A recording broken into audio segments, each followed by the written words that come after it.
In 1880s America, the average industrial worker earned just $2.50 per day while witnessing millionaires throw parties where guests wore beehive headdresses made entirely of diamonds. Meanwhile, in the same cities, 675 workers died every week in horrific industrial accidents, with their employers simply replacing them without a second thought. Quick subscribe reminder if these work for you. Also, what time is it where you are? Comment your city. Reading through and seeing Oslo, Orlando, and Oregon all listening to the same thing at completely different times of day is honestly kind of cool. So we're heading to the Gilded Age tonight. But first though, get comfortable. Seriously, take a second. Adjust whatever needs adjusting. You're not going to want to move once we start. The year is 1887. The first light of dawn is just beginning to filter through the single grimy window of your tenement apartment. Not that you can really call it an apartment. It's more like a box, a single room, maybe 300 square feet that somehow has to house your entire family. You're waking up to the smell of cabbage from last night's soup still hanging in the air, mixed with something worse, the unmistakable stench of sewage backing up from the single toilet shared by all 20 families on your floor. Your back aches from sleeping on the hard floor. The single mattress is occupied by your parents and 2 youngest siblings, while you and your 3 other siblings make do with blankets on the bare wooden planks. Unlike your cozy bed right now, with its soft mattress and clean sheets, you're lying on rough boards with splinters that catch on your clothes. Every time you shift positions, the entire floor creaks, threatening to wake everyone else. And unlike your quiet bedroom, the walls here are paper thin. You can hear Mr. Kowalski next door coughing up what sounds like a lung. The man works in the coal yard, and his hacking cough has been getting worse for months. Someone's baby is crying 3 doors down. Someone's always crying. You might be thinking, surely this place can't be that bad. But wait till you hear this. In a typical tenement building on New York's Lower East Side, each floor might house 20 families. That's over 100 people sharing a single bathroom, a single water source. Can you imagine waiting in line every morning just to fill a bucket with water so your family could wash their faces? And the buildings themselves. Pure death traps, constructed fast and cheap, with almost no regulations, no fire escapes, narrow hallways, rotting wood. When fires broke out, and they did constantly, families had almost no chance of escape. In 1882, over 35,000 people died in tenement fires alone. That's nearly 100 people every single day, burning to death because some rich landlord didn't want to spend money on basic safety.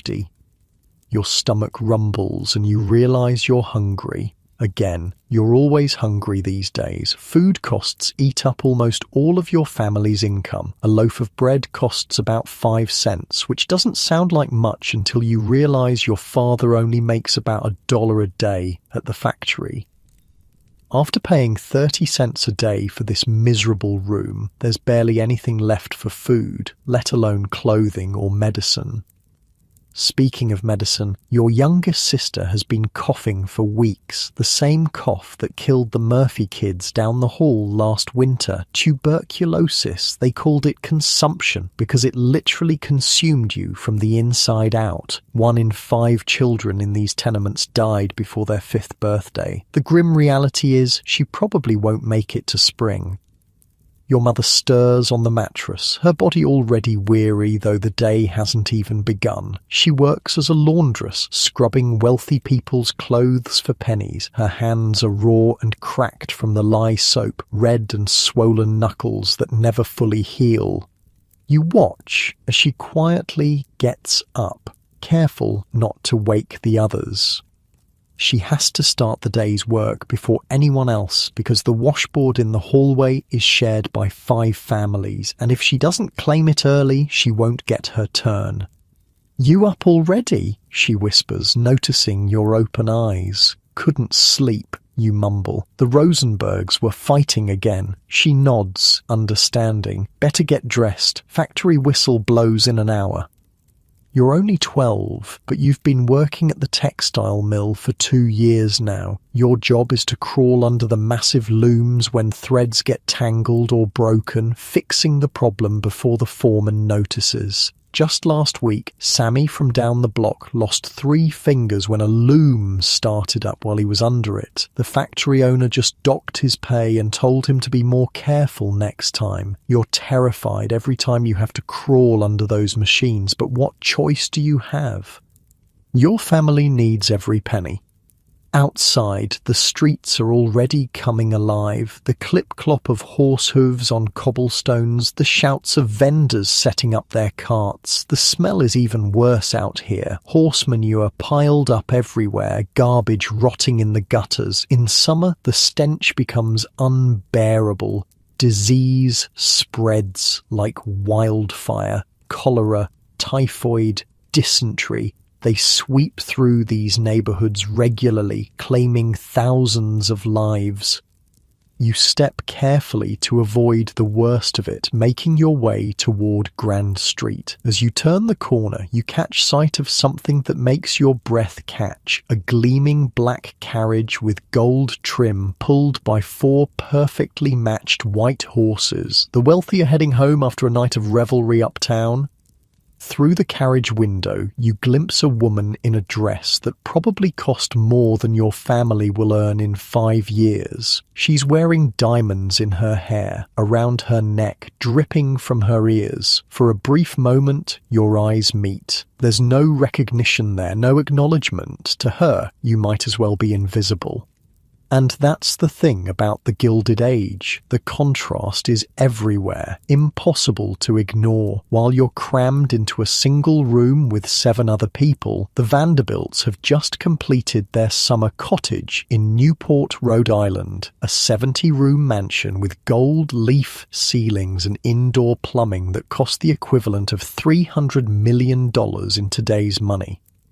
While your sister slowly dies of a preventable disease, the wealthy are throwing parties where they serve champagne in solid gold goblets and hire orchestras to play while they dine. At one famous party, socialite Alva Vanderbilt spent what would be equivalent to $6 million today on a single night's entertainment.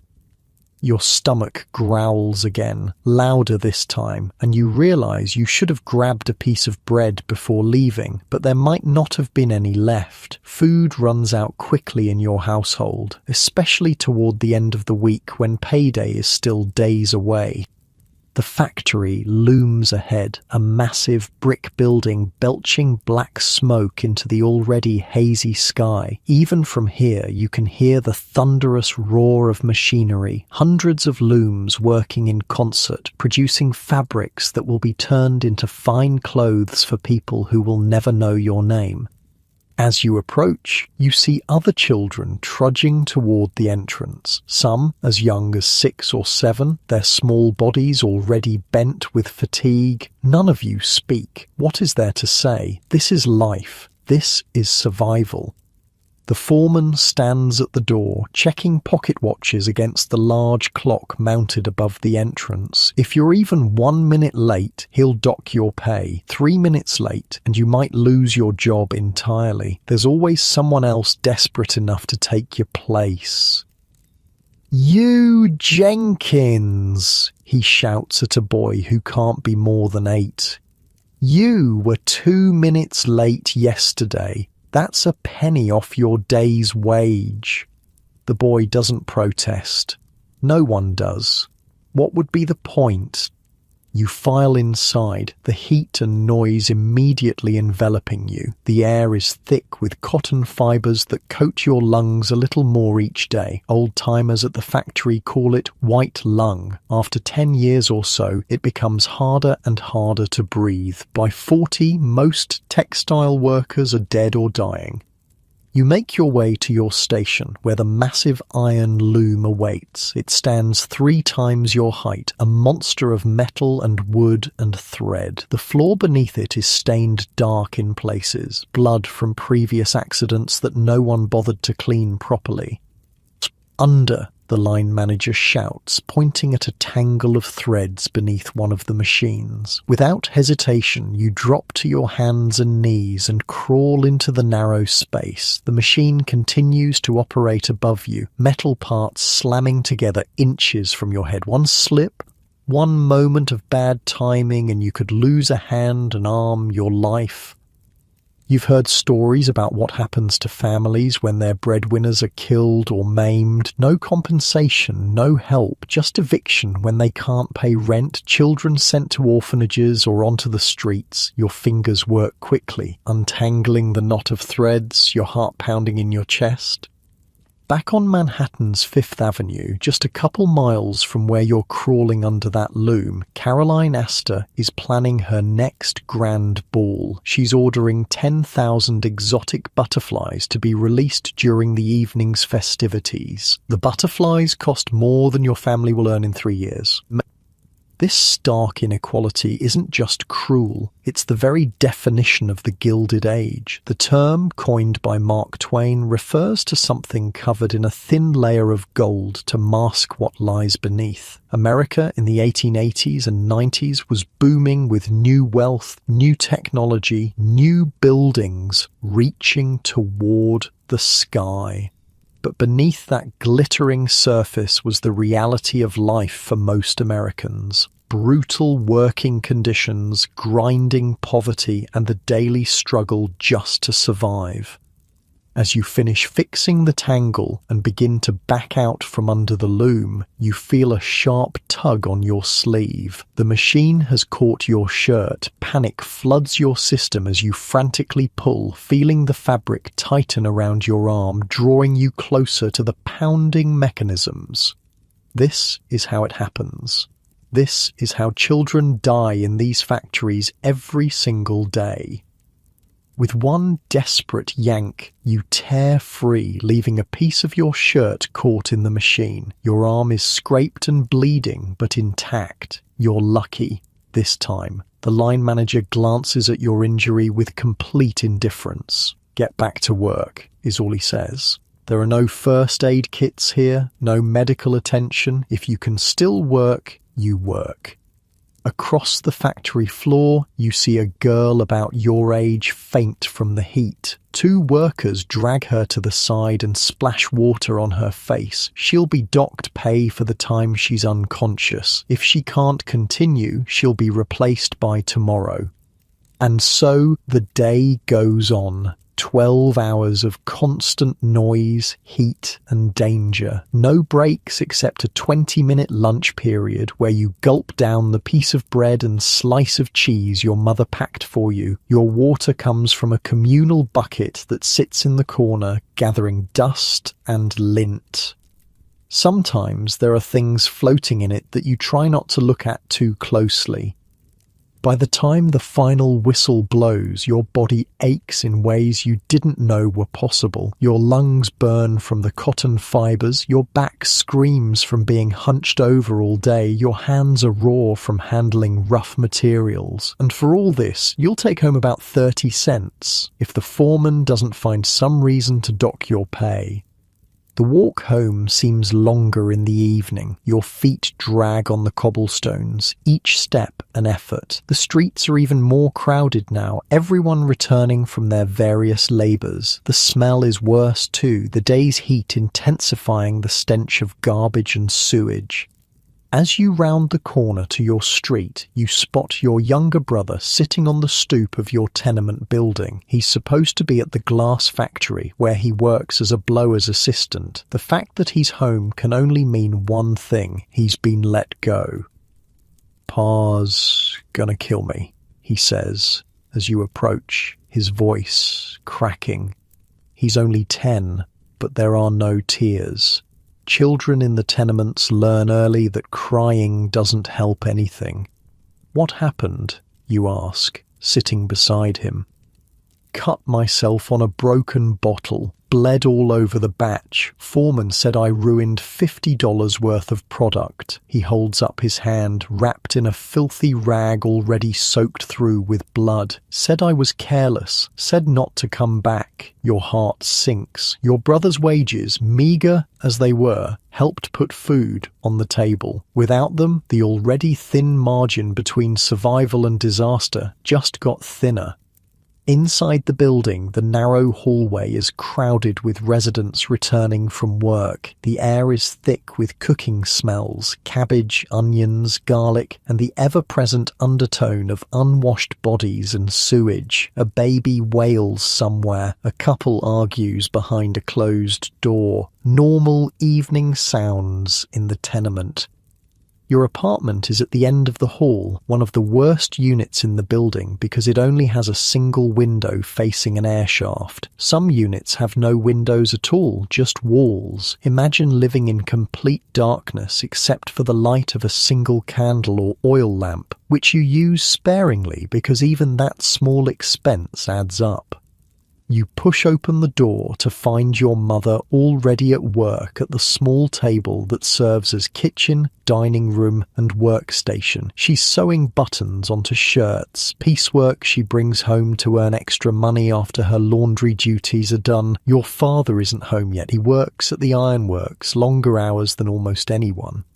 Your mother looks up as you enter, her face lined with exhaustion. Her eyes fall on your brother and the bloody rag around his hand. She doesn't ask what happened. She doesn't need to.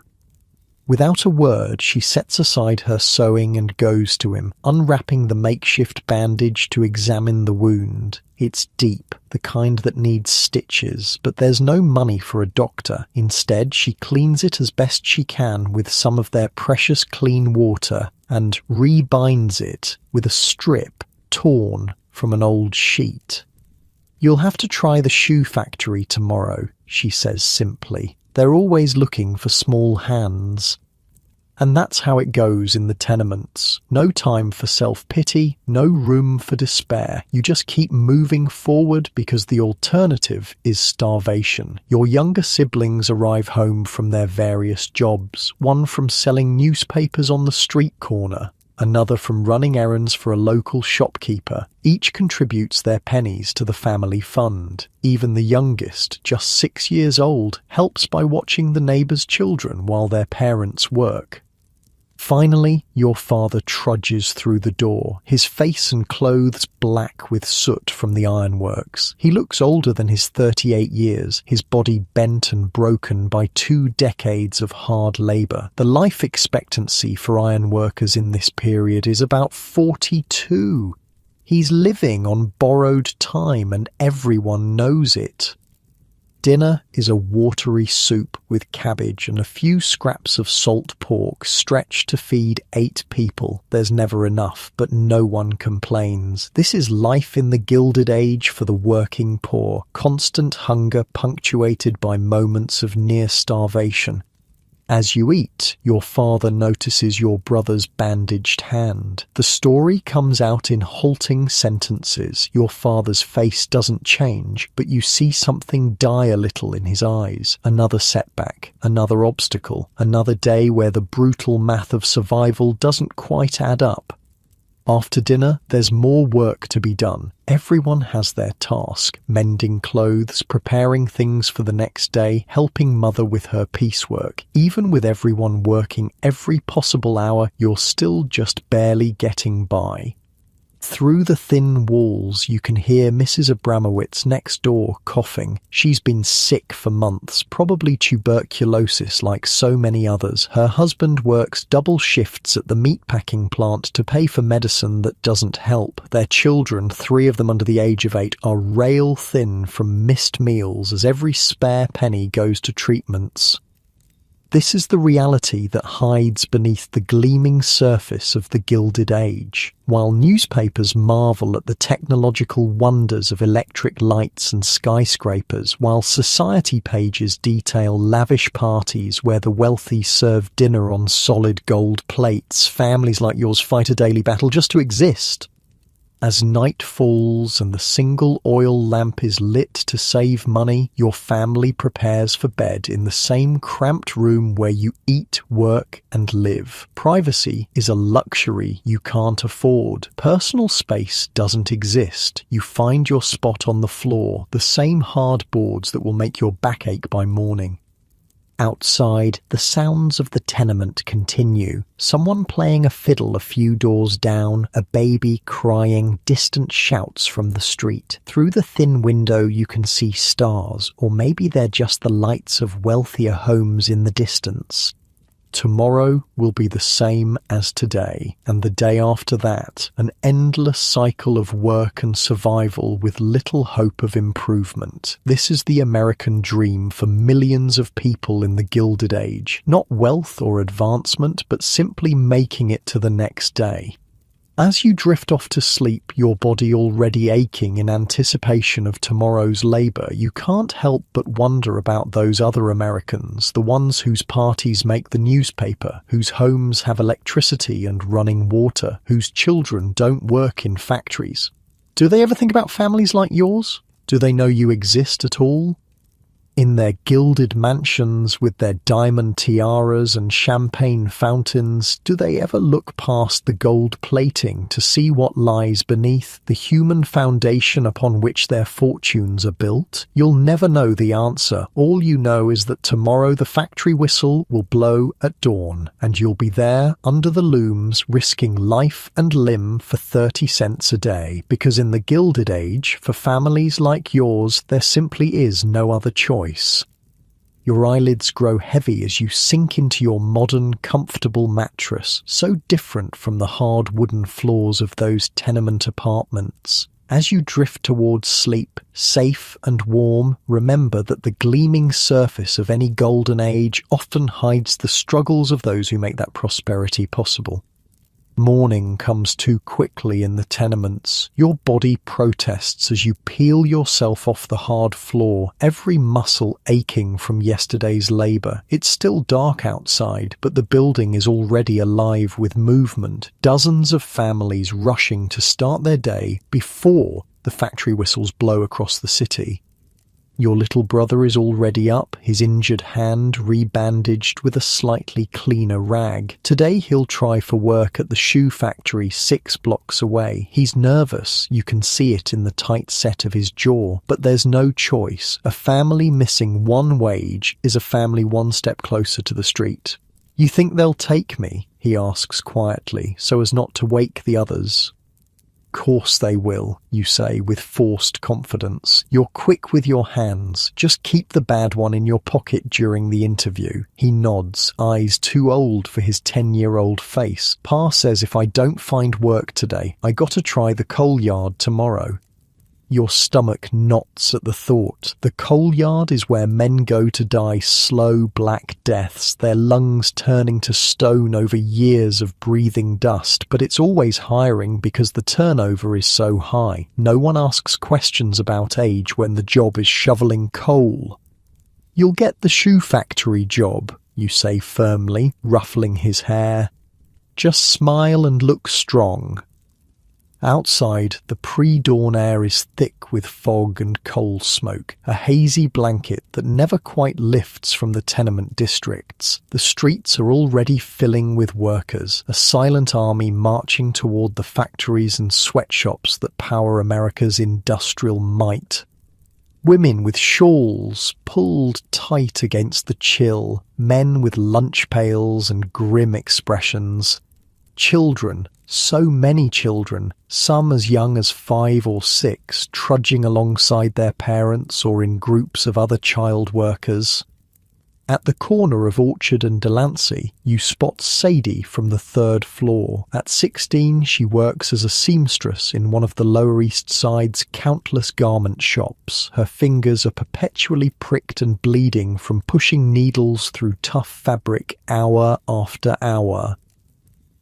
"Heard about Tommy," she says, falling into step beside you. "My shop's not hiring. I already asked." "He's trying the shoe factory on Essex." Sadie winces. "The one with the basement workroom?" No windows? You nod grimly. Working conditions don't get much worse than windowless basements where the air is thick with leather dust and chemical fumes from the glues and dyes. But again, what choice is there? Hey, did you hear about the Keller place? Sadie asks, changing the subject. What about it? Burned down last night. 4 families got out. 2 didn't.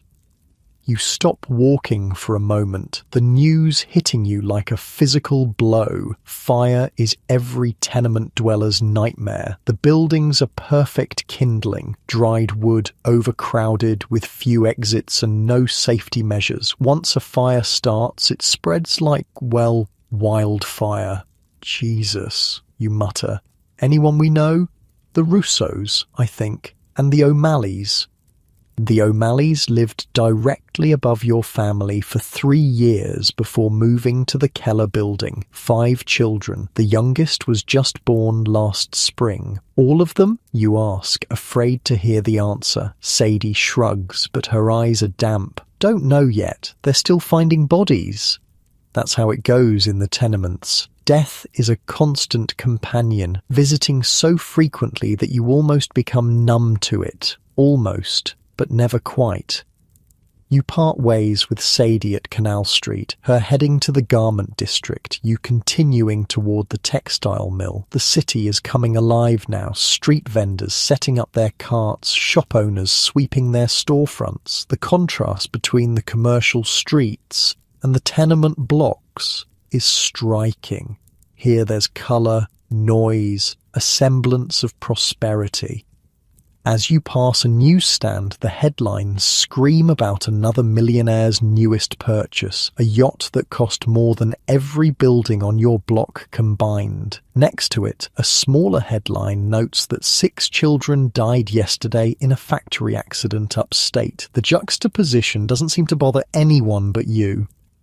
The mill looms ahead, belching black smoke into the morning sky. The night shift is just ending as you arrive, workers streaming out with hollow eyes and slumped shoulders. They look like ghosts, pale and insubstantial in the growing light. You try not to think about how you'll look the same way 12 hours from now.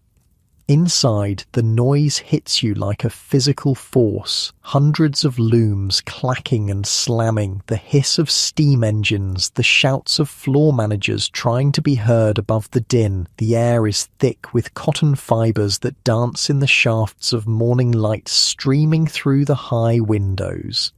It looks almost beautiful until you cough and taste the fibres coating your throat. Under. The familiar command comes before you've even reached your station. You drop to your knees and crawl beneath the nearest loom, where a tangle of threads has halted production. The floor is sticky with oil and sweat. Above you, metal parts slam together rhythmically, each impact sending vibrations through the wooden frame. This is where you'll spend most of your day, in the narrow space beneath these machines, fixing jams, retying broken threads, retrieving fallen bobbins. The space is barely big enough for your small frame. Adult workers can't fit, which is why children are so valuable here. Your small hands can reach places no one else can access. It's also why so many children lose those hands, or arms, or lives. 3 looms down, you spot Ellie, a 7-year-old who started last month. She's tiny even for her age, malnourished like most tenement children. The overseer especially likes using her for the tightest spaces.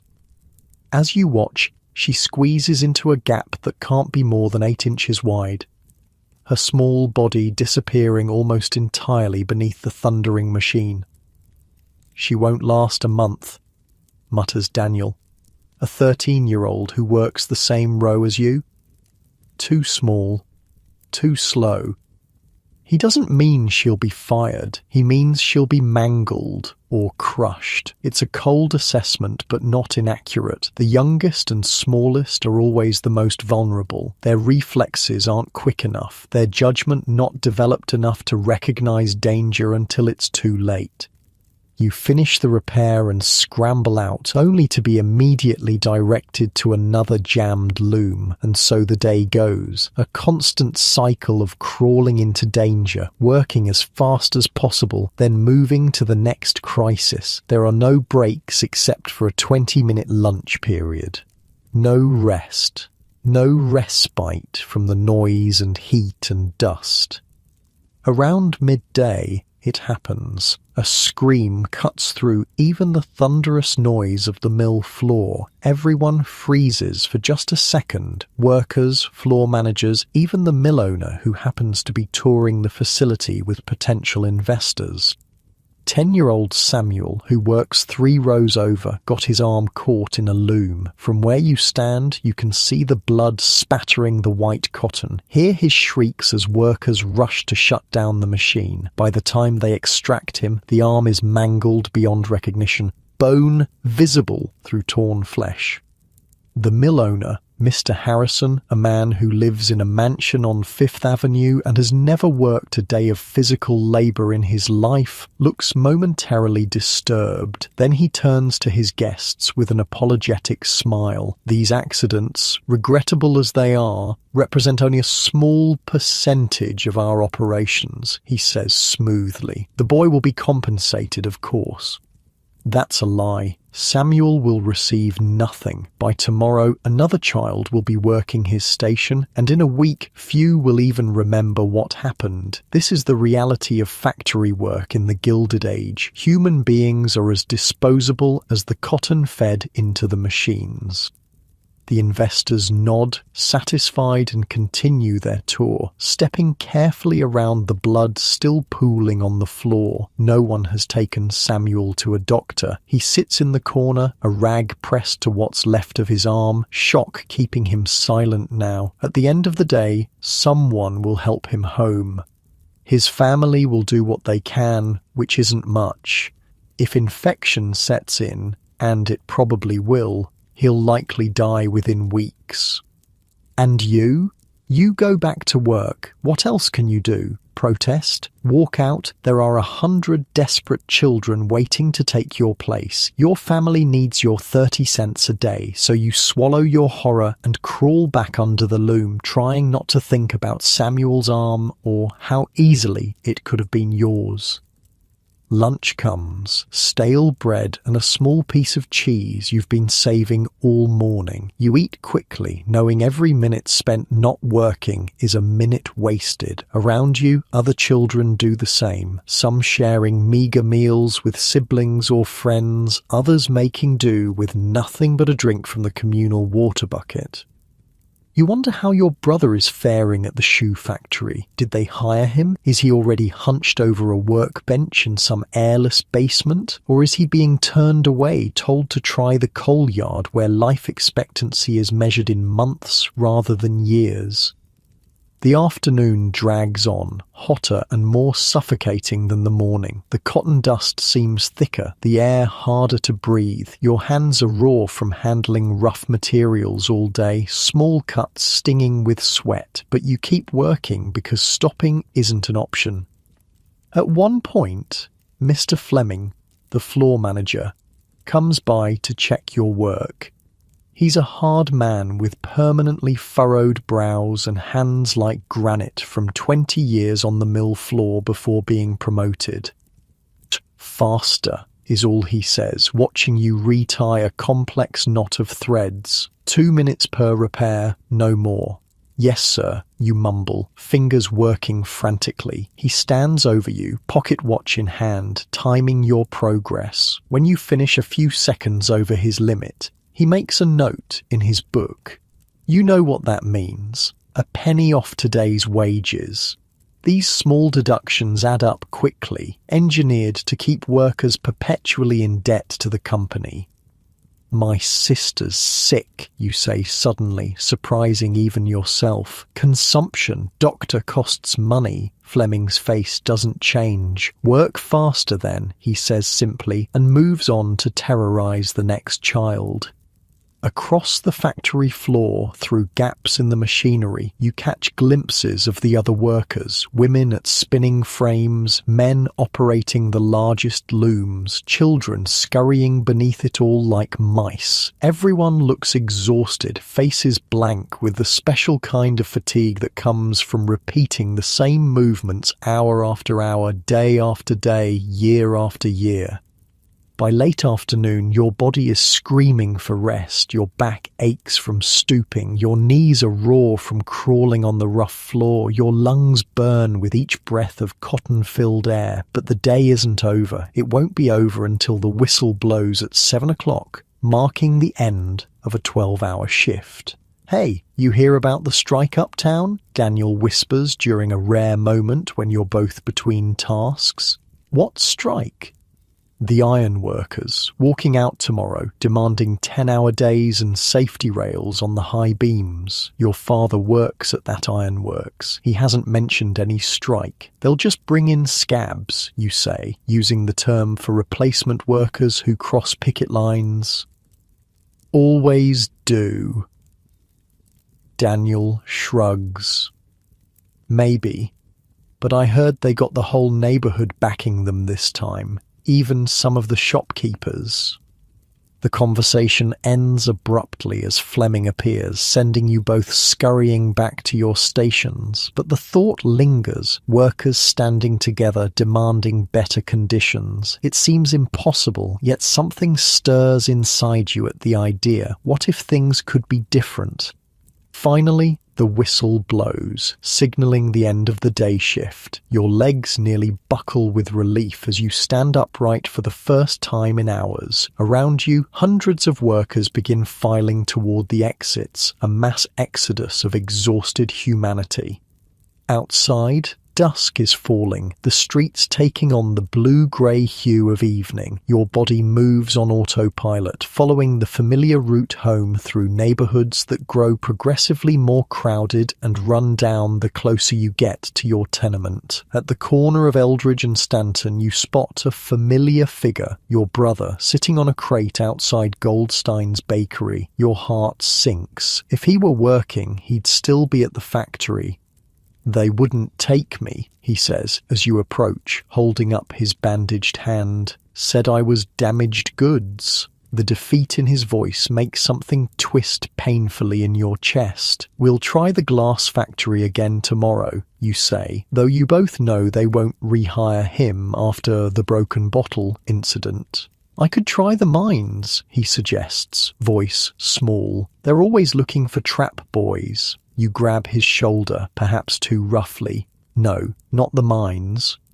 Trap boys work in the deepest, darkest parts of coal mines, sitting alone in the blackness for 12-hour shifts, opening and closing ventilation doors when they hear carts approaching. Many go blind from the constant darkness. Others are crushed when support beams fail. Some simply disappear, their bodies never recovered from collapsed tunnels. "We'll figure something out," you promise, though you have no idea what. When you arrive home, the apartment is empty except for your youngest sister, who sits listlessly on the mattress, her cheeks flushed with fever. The consumption is getting worse. You wet a rag with precious clean water and place it on her forehead, murmuring reassurances you don't believe. Your mother returns an hour later, arms laden with other people's laundry, extra work she's taken on to make up for your brother's lost wages. Her hands are red and cracked from lye soap, bleeding in places where the skin has split from constant exposure to harsh chemicals. "Any luck?" she asks. Your brother, though his presence at home answers the question. He shakes his head, unable to meet her eyes. She sighs, setting down the laundry bundle. "Your father heard of something at the glassworks, not on the floor, but in the yard, sorting broken pieces for remelting. It's half what you made before, but it's something." Your brother nods, relief and disappointment warring on his face.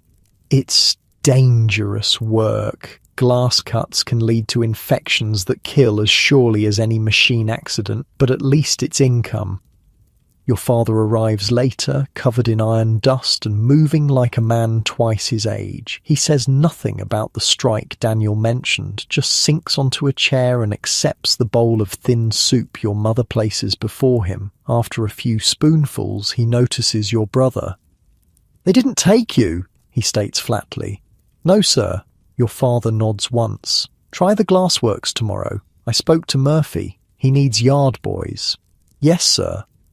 The conversation ends there. In working-class families, there's little room for extended discussion or sympathy. Problems are stated, solutions proposed, actions taken. Emotions are a luxury you can't afford. After dinner, such as it is, everyone tackles their evening chores. Your mother sets up her mending station, preparing to work late into the night on garments that pay a few pennies each. Your older sister arrives from her job at the canning factory, fingers stained and blistered from handling hot tins all day. She immediately takes over caring for the sick child, applying poultices and measuring out the cheap medicine that probably does more harm than good. Your father sits at the table, meticulously repairing his work boots with scraps of leather salvaged from the factory floor. Each pair has to last at least a year, preferably 2. New boots would cost a week's wages, an impossible expense. Through the thin walls, you can hear the usual evening symphony of the tenement. Babies crying, couples arguing, someone playing a mournful tune on a battered accordion. A normal night in a building housing over 200 souls, all living atop one another in conditions that would make a prison cell seem spacious. As you help your mother with the laundry, something catches your eye outside the single window. A glow in the sky, bright orange against the darkening blue. Another fire somewhere in the warren of tenements that make up the Lower East Side. Another night when families will lose everything, when children might be orphaned or burned alive because landlords won't install fire escapes. You think about the O'Malleys, trapped in the Keller building as flames consumed everything around them. Were they awake? Did they have time to realize what was happening? Or did the smoke take them in their sleep, a merciful end compared to the alternative? These thoughts keep you company as you finish your chores and prepare for bed, claiming your spot on the hard floor. Tomorrow will bring another 12 hours at the mill, another day of crawling beneath thundering machines that could snatch away your fingers, your arm, your life in an instant. Another day of watching children like Samuel pay the price for America's industrial might. As your eyes grow heavy, you wonder about the future. Will things always be this way? Will your children, if you survive long enough to have any, face the same brutal conditions, the same daily fight for survival? Or is there hope for something better? Some distant day when workers aren't treated as disposable parts in a vast industrial machine? The strike Daniel mentioned flickers in your mind, workers standing together, demanding change. It seems like a dream, impossible in the face of the overwhelming power held by factory owners and their political allies. Yet something about it calls to you, a fragile spark of possibility in an otherwise bleak landscape. You drift off to sleep with that spark still glimmering faintly, a tiny light against the darkness of industrial America. Outside, the glow of the tenement fire continues to colour the night sky, a reminder of how quickly everything can be lost in the Gilded Age. As you lie in your comfortable modern bed, so different from the hard floors of those tenement apartments, consider how many of our basic protections, minimum wage, child labour laws, workplace safety regulations, didn't exist for these families. Their suffering and eventual organising help create the standards we now take for granted, paid for with countless lives lost to unsafe conditions and brutal labour practices during America's rapid industrialization. While millions struggled in urban tenements, a different kind of hardship was unfolding across America's vast farmlands. Let's shift our gaze westward, away from the crowded streets of New York to the open plains of Kansas, where the challenges were just as brutal but wore a different face.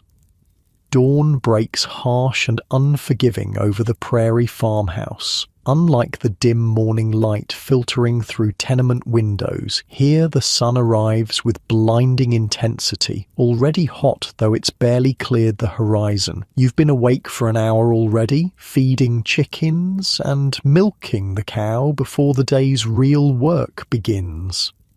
The farmhouse is simple. 2 rooms downstairs, a sleeping loft above. It's not much, but compared to a tenement apartment, it feels like a palace. Space is the one luxury farm families have in abundance. Everything else, money, food security, protection from the elements, is just as precarious as for their urban counterparts. You splash water on your face from the basin on the porch. The water comes from the well you dug by hand 3 years ago, 60 feet down to hit the water table. Every drop is carried up in buckets, making it precious in ways city dwellers with access to public pumps might not understand. Your father is already in the fields, a distant figure against the endless horizon. He's been checking the wheat, looking for signs of the rust disease that destroyed half your crop last year. From his slumped shoulders as he returns to the house, you can tell the news isn't good. "Grasshoppers," he says simply, dropping heavily onto the porch step beside you. "Western edge of the field. Thousands of them." Your stomach knots with dread. A grasshopper plague can strip a field bare in days. 2 years ago, swarms so thick they blotted out the sun, devoured every green thing for miles. Crops, grass, leaves on trees, even the clothes hanging on lines. People found them in their hair, their mouths, their beds. The memory still haunts your dreams. "How bad?" you ask, afraid to hear the answer. "Bad enough. We'll lose that section for sure." He rubs his weathered face with calloused hands. At 45, he looks 60, aged prematurely by sun and worry. Might still save the rest if we act fast. And just like that, the day's plans change. Instead of repairing the barn roof, you'll spend hours frantically digging trenches and lighting smoky fires to drive back the insects. It probably won't work. Nothing really stops a determined grasshopper swarm, but you have to try. That wheat represents everything. Next year's seed, this year's loan payments, food for the winter, shoes for your younger siblings. Your mother appears in the doorway, wiping her hands on her apron. Like your father, she's aged beyond her years. At 39, her once auburn hair is streaked with grey, her face lined from squinting into prairie winds and worrying about crop prices. "Grasshoppers again?" she asks, having overheard. When your father nods, she just sighs. "I'll get the kerosene for the trenches. Sarah, put on the big pot and start soaking beans. We'll need to feed everyone at midday." No one panics, no one cries. Farm families face disaster with the same stoic resignation as their urban counterparts. Natural calamities are just part of life. Drought, floods, blizzards, insect plagues. You endure what comes because there's no alternative. Within an hour, everyone is mobilized. Your younger brothers run between house and field carrying water and supplies. Your sisters prepare food and gather kerosene-soaked rags. Even Grandpa, whose arthritis barely lets him walk most days, sits on a stool sharpening shovels and hoes for the trench digging. The summer sun climbs higher, baking the prairie. By mid-morning, it's nearly 100 degrees. The air so dry, it sucks moisture from your skin. Sweat evaporates almost instantly, leaving salt crusts on your clothes. You dig until your blisters form, then break, then bleed. Still, you keep digging. This is farm life in the 1880s, constant physical labor from dawn till dusk. Your body is a tool, and like any tool, it wears down with use. By 30, most farmers have permanently damaged backs, arthritic joints, hernias from lifting too much weight. But you can't stop. The land demands its due. "Mail's here," calls your youngest sister around noon, running toward the fields with an envelope clutched in her hand. The rural free delivery has just started reaching farms like yours, bringing news, usually bad, from the outside world. Your father takes the letter, his face darkening as he reads. "Bank's calling in part of the loan early," he says finally. "Need $500 by end of month." $500 might as well be $5 million. Last year's wheat sold for 63 cents a bushel, down from nearly $1 5 years ago. Corn prices have fallen even more dramatically. The money from your entire harvest won't cover this loan payment, let alone provide for the family's needs through winter. "We could sell the back 40, your mother suggests quietly. "And plant what next spring?" your father counters. "Sell that land, and we might as well sell it all." This is the invisible adversary that haunts farm families throughout the Gilded Age, crushing debt. While urban workers struggle with immediate survival from one day to the next, farmers face a slower, more insidious form of economic strangulation. It wasn't always this way. After the Civil War, the government encouraged westward expansion. Promises of free land under the Homestead Act drew thousands of families to stake claims on the frontier. Banks offered easy credit for equipment and seed. Railroad companies painted rosy pictures of fertile lands and ready markets. What no one mentioned was how the system was rigged against small farmers from the start. The railroads charged exorbitant rates to ship crops to market. Banks set impossible terms on loans. And as more land came under cultivation, both in America and globally, crop prices began a decades-long decline that pushed families like yours to the brink of ruin. "Could try for work at the Jensen place," you suggest. "They're looking for harvest help." Your father's jaw tightens. The Jensens used to be small farmers like yourselves until last year when they lost their land to the bank. Now they manage a massive operation owned by Eastern investors who never set foot on the property. Working there would feel like a surrender, an admission that the independent family farm might be dying. "We'll keep what we've got," he says firmly. "I'll ride to town tomorrow, talk to the bank manager." Everyone knows it won't help. The bank manager is just an employee, following orders from the main office in Chicago or New York. The invisible hand of Eastern capital reaches even here, to the remotest homestead on the Kansas prairie. After a quick meal of beans and cornbread, it's back to the fields. The grasshoppers are advancing despite your trenches and fires. By sundown, they've consumed nearly 5 acres of wheat. It could have been worse. A full swarm would have taken everything, but it's still a devastating blow. As darkness falls, you trudge back to the house, muscles screaming from hours of digging and hauling water. There's no rest yet, though. Animals need feeding, eggs need collecting, repairs need making, while there's still enough light to see. Inside, your mother and sisters have been working just as hard, cooking, cleaning, mending clothes, preserving vegetables from the kitchen garden. On a farm, everyone works constantly. Children as young as 4 or 5 have daily chores. By 8 or 9, they're doing the work of adults. Dinner is simple. More beans, some salt pork, cornbread left from midday, fresh vegetables from the garden when available, preserved ones in winter. Meat is rare except after slaughtering time. Most farmers can't afford to eat what they raise. The animals are too valuable, alive for milk or eggs or breeding, or worth more sold at market than consumed at home.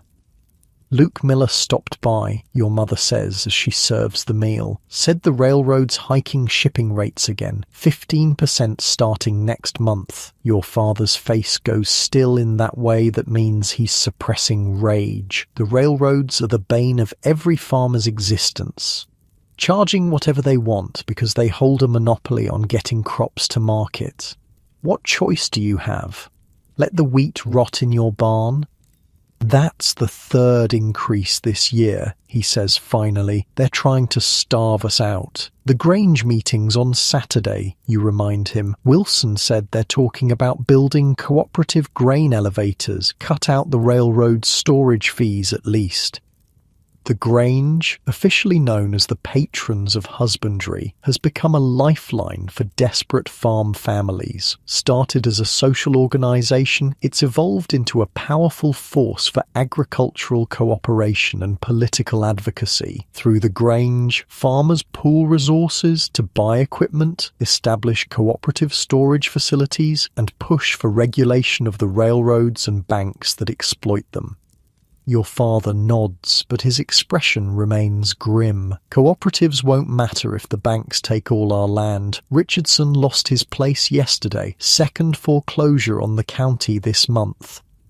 The spectre of foreclosure hangs over every farm family during this period. One bad harvest, one drop in prices, one unexpected expense can mean the difference between keeping your land and losing everything. Each year, more small farmers are pushed out, their land absorbed by larger operations backed by Eastern capital. After dinner, there's a brief respite, the only leisure in a farmer's day. Your father reads aloud from last week's newspaper while everyone mends clothes or shucks corn or repairs tools. The news is mostly about events in distant cities, labor unrest in Chicago, society, balls in New York, railroad strikes in Pennsylvania. Says here Vanderbilt's building a new mansion on Fifth Avenue, your father reads, voice tight with controlled anger. Costs $6 million, has 70 rooms and a heated indoor swimming pool. What's a swimming pool? Asks your youngest brother. Like a private lake, just for bathing in, your mother explains, for people with more money than sense. $6 million. You try to grasp the number, but can't. Your entire farm, the land, the house, the animals, every possession your family owns might be worth $2,000 on a good day. The Vanderbilt mansion costs 3,000 times that amount. This is the grotesque inequality of the Gilded Age. A handful of industrial barons and financial tycoons amassing unprecedented fortunes while millions of farmers and workers struggle for basic survival. The wealth gap has never been wider, the contrast never more stark. Your father continues reading. More bank failures in the East, rumours of another economic panic brewing. The fragility of the entire financial system affects farmers acutely. When urban banks collapse, rural credit dries up. When factories close, demand for agricultural products falls. The fate of your isolated farmstead is tied to economic forces operating thousands of miles away, controlled by men who wouldn't recognize a wheat field if they fell face first into one. Bedtime comes early on the farm, usually by 8 or 9, since everyone will be up again before dawn. You climb to the sleeping loft you share with your siblings, too exhausted to do more than kick off your boots before collapsing onto the corn husk mattress. Through the small window you can see stars scattered across the prairie sky. It's one advantage farm life has over tenements. Clean air, open space, a beautiful natural world that occasionally makes the hardship seem worthwhile. But lately even the landscape has turned hostile. 3 years of drought have browned the once lush prairie grasses. The creek that runs through your property has dried to a series of stagnant pools. Last winter brought blizzards that killed half your cattle. This summer, relentless heat has stunted the corn and encouraged insect plagues. Some neighbours have already given up, loading their possessions into wagons and heading back east or pushing further west in search of better conditions. Those who remain speak in hushed voices about bank foreclosures, about families forced to auction everything they own, about proud farmers reduced to becoming tenant labourers on land they once owned. You drift towards sleep with these grim thoughts swirling in your mind. Tomorrow will bring more of the same. Endless labour, financial worry, battles against natural forces beyond your control. Yet something keeps farm families going. Some stubborn belief that next year will be better, that eventually their work will be rewarded with security, if not prosperity. Dawn comes too soon, the first light barely visible when your father's voice calls everyone to wake. Another day of fighting grasshoppers, another day of calculating how to make dwindling resources last until harvest, another day of physical labour that leaves no part of your body unscathed. After a breakfast of cornmeal mush, you head out to the fields again. The grasshoppers have moved on to a new section of wheat. More trenches must be dug, more fires lit. Your younger brothers are tasked with banging pots and pans to create noise that sometimes disperses the insects. Your sisters drag sheets through the field, knocking grasshoppers into buckets of kerosene. Mid-morning, your father leaves for town to speak with the bank manager. It's a 10-mile ride each way, meaning he'll lose a full day of field work. The sacrifice only emphasizes the seriousness of your financial situation. While he's gone, you take over directing the grasshopper defense. The sun beats down mercilessly, the temperature climbing past 100 degrees before noon. Your shirt is soaked with sweat, your throat parched despite frequent drinks from the water jug. By midday, everyone's movements have slowed, the heat sapping strength and will. "Look," says your 12-year-old brother suddenly, pointing westward. "Storm coming." A dark line has appeared on the horizon, a bank of clouds moving rapidly toward the farm. In the arid plains, storms can form with frightening speed, turning from clear skies to biblical deluge in minutes. This one looks particularly ominous, the clouds tinged green, a sign of possible hail. "Get to the house," you order, already gathering tools. "Tell Ma we've got weather coming." Everyone moves with practiced urgency. Livestock needs to be secured, windows shuttered, anything loose tied down or brought inside. A bad storm can destroy as much as any grasshopper swarm, flattening crops, killing animals, damaging buildings, even injuring people caught outdoors. By the time you reach the farmyard, the wind has picked up dramatically, carrying dust and debris. The chickens sense the approaching storm and scatter, making your sister's job of herding them into the coop twice as difficult. Your mother appears on the porch, already battening down shutters with methodical efficiency. "Get the horse," she calls to you. "Your father's still out there." The thought of being caught on the open prairie during a severe storm chills your blood. You race to the barn, saddle the spare horse, and are about to ride out when your mother stops you. "Take the cellar rope," she says, handing you a coiled length. "Tie it to your waist. If the visibility goes, you follow it back." The technique has saved many lives during prairie blizzards when swirling snow makes it impossible to see more than a few feet. You loop the rope around your waist, tie the other end to the porch post, and kick the horse into a gallop toward town. The storm catches you about 3 miles out. One moment you're riding under threatening skies, the next you're in the midst of howling wind and stinging dust. The visibility drops to near zero as topsoil, loosened by years of drought and ploughing, lifts into the air in choking clouds. You pull your bandana over your nose and mouth, but it does little good. Dust infiltrates everything. Your clothes, your hair, your lungs. Each breath feels like inhaling sandpaper. The horse balks, confused and frightened by the sudden darkness and noise. Through gaps in the dust cloud, You catch glimpses of the road, enough to keep moving forward. The thought of your father out here somewhere, possibly disoriented or injured, drives you onward despite the danger.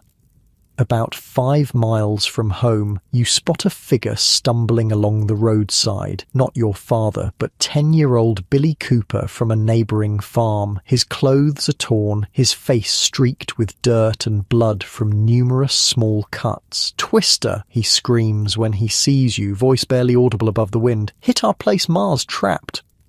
You haul him onto the horse behind you without hesitation. The Cooper farm is only half a mile off the main road, and whatever has happened there is clearly dire. Your father will have to wait.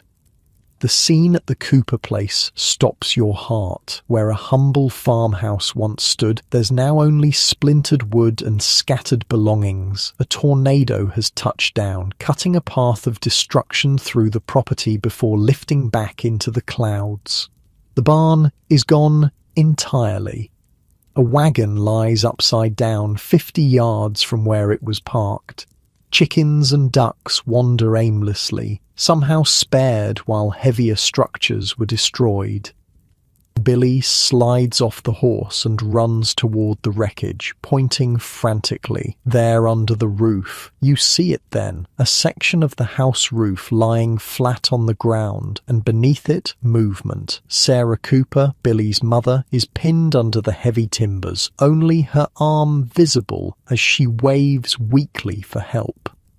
Together, you and Billy struggle to lift the roof section. It's impossibly heavy, designed to withstand prairie winds and winter snow loads. You strain until your muscles scream, gaining perhaps an inch of clearance. "Lever!" you gasp, looking around desperately for something to use. Your eye falls on a broken wagon tongue, about 6 feet long and sturdy enough to serve the purpose. "Get that," you tell Billy, pointing. Using the wagon tongue as a lever and a chunk of firewood as a fulcrum, you manage to lift the roof section just enough for Billy to pull his mother free. She's badly injured, right leg crushed, ribs probably broken, face lacerated from flying debris, but she's alive. "Emmett!" she wheezes, clutching your arm. "My husband! He was in the barn!" The implications hit you like a physical blow. The barn is completely gone, its contents scattered across acres of prairie. If Mr. Cooper was inside when the tornado hit, his chances of survival are virtually nil. Sure enough, a grim search finds Emmett Cooper's body nearly 200 yards from where the barn stood, broken and lifeless amid the twisted wreckage of his farm equipment. Billy's anguished cries cut through even the howling wind as he collapses beside his father's remains. This is another reality of farm life in the Gilded Age, the constant proximity to sudden death, without hospitals, without telephones to call for help, without neighbours close enough to offer immediate assistance. Any accident or natural disaster can quickly become fatal. The independence that draws people to farming comes with profound isolation when tragedy strikes. You help Billy fashion a travois to transport his injured mother. The nearest doctor is in town, 8 miles away. With the storm still raging and Mrs. Cooper's injuries severe, it's a journey that might kill her, but staying means certain death. "I'll find my father," you promise Billy as you secure his mother to the makeshift stretcher. "He'll bring the wagon, get her to the road and wait there." Back on your horse, you continue toward town, following the road by instinct more than sight as the dust storm intensifies. The rope around your waist is your lifeline, the only guarantee you can find your way home if conditions worsen. Luck is with you. About 2 miles further, you encounter your father already returning from town, his wagon providing some protection from the storm. His face, when you explain what's happened at the Cooper place, goes ashen beneath its coating of dust.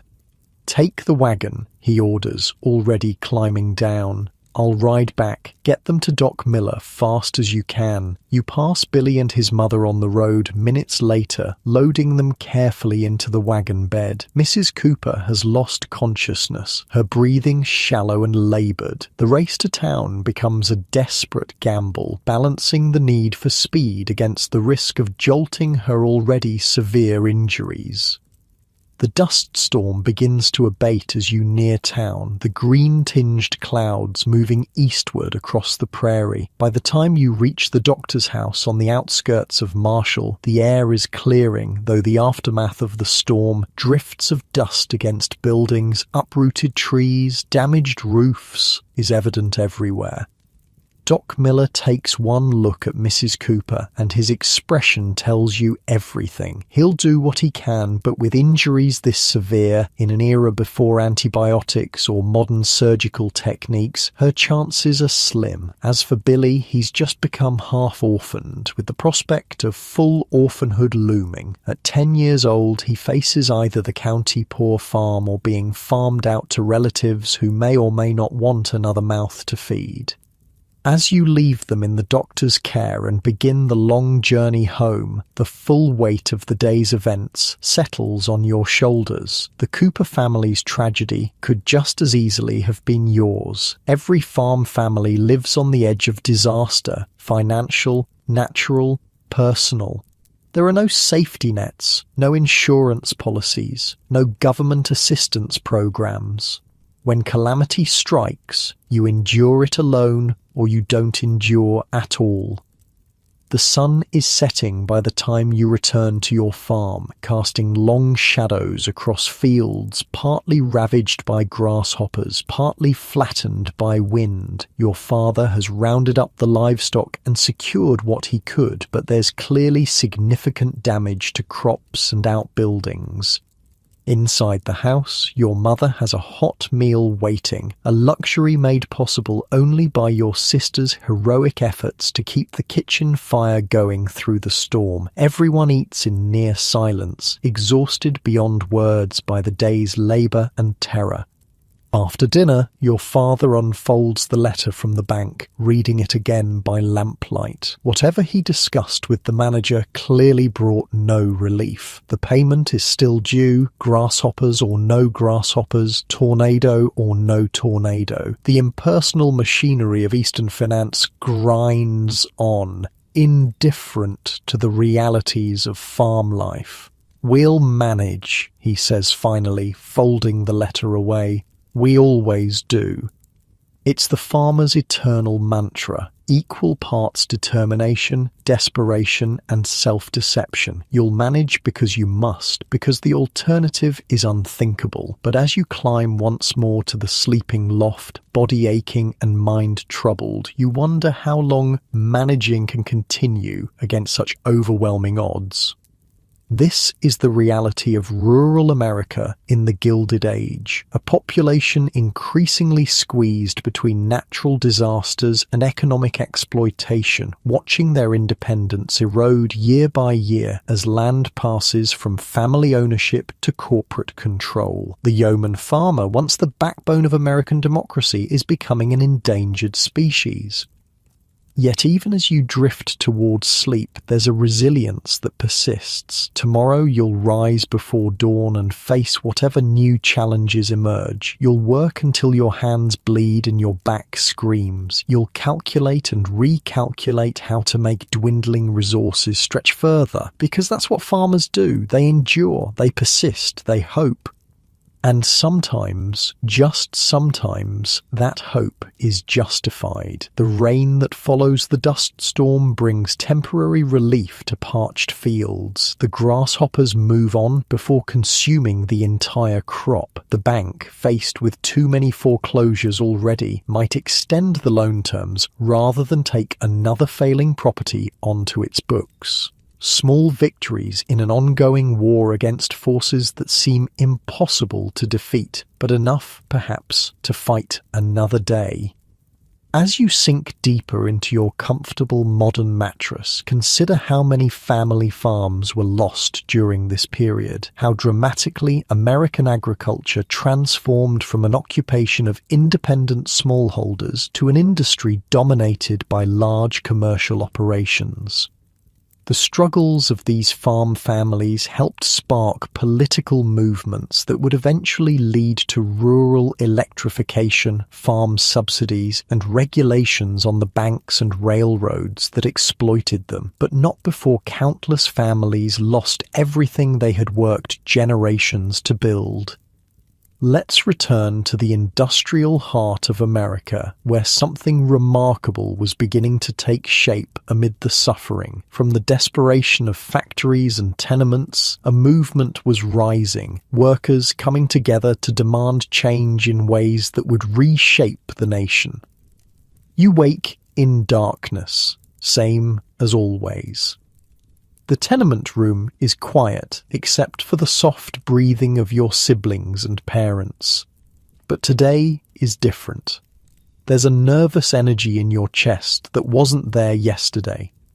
Tonight is the meeting. Your father has been whispering about it for weeks. Secret gatherings in basements and back rooms where workers talk about things that could get them fired. Or worse, words like union and strike spoken in hushed tones, names like Knights of Labour and American Federation of Labour passed from person to person like contraband.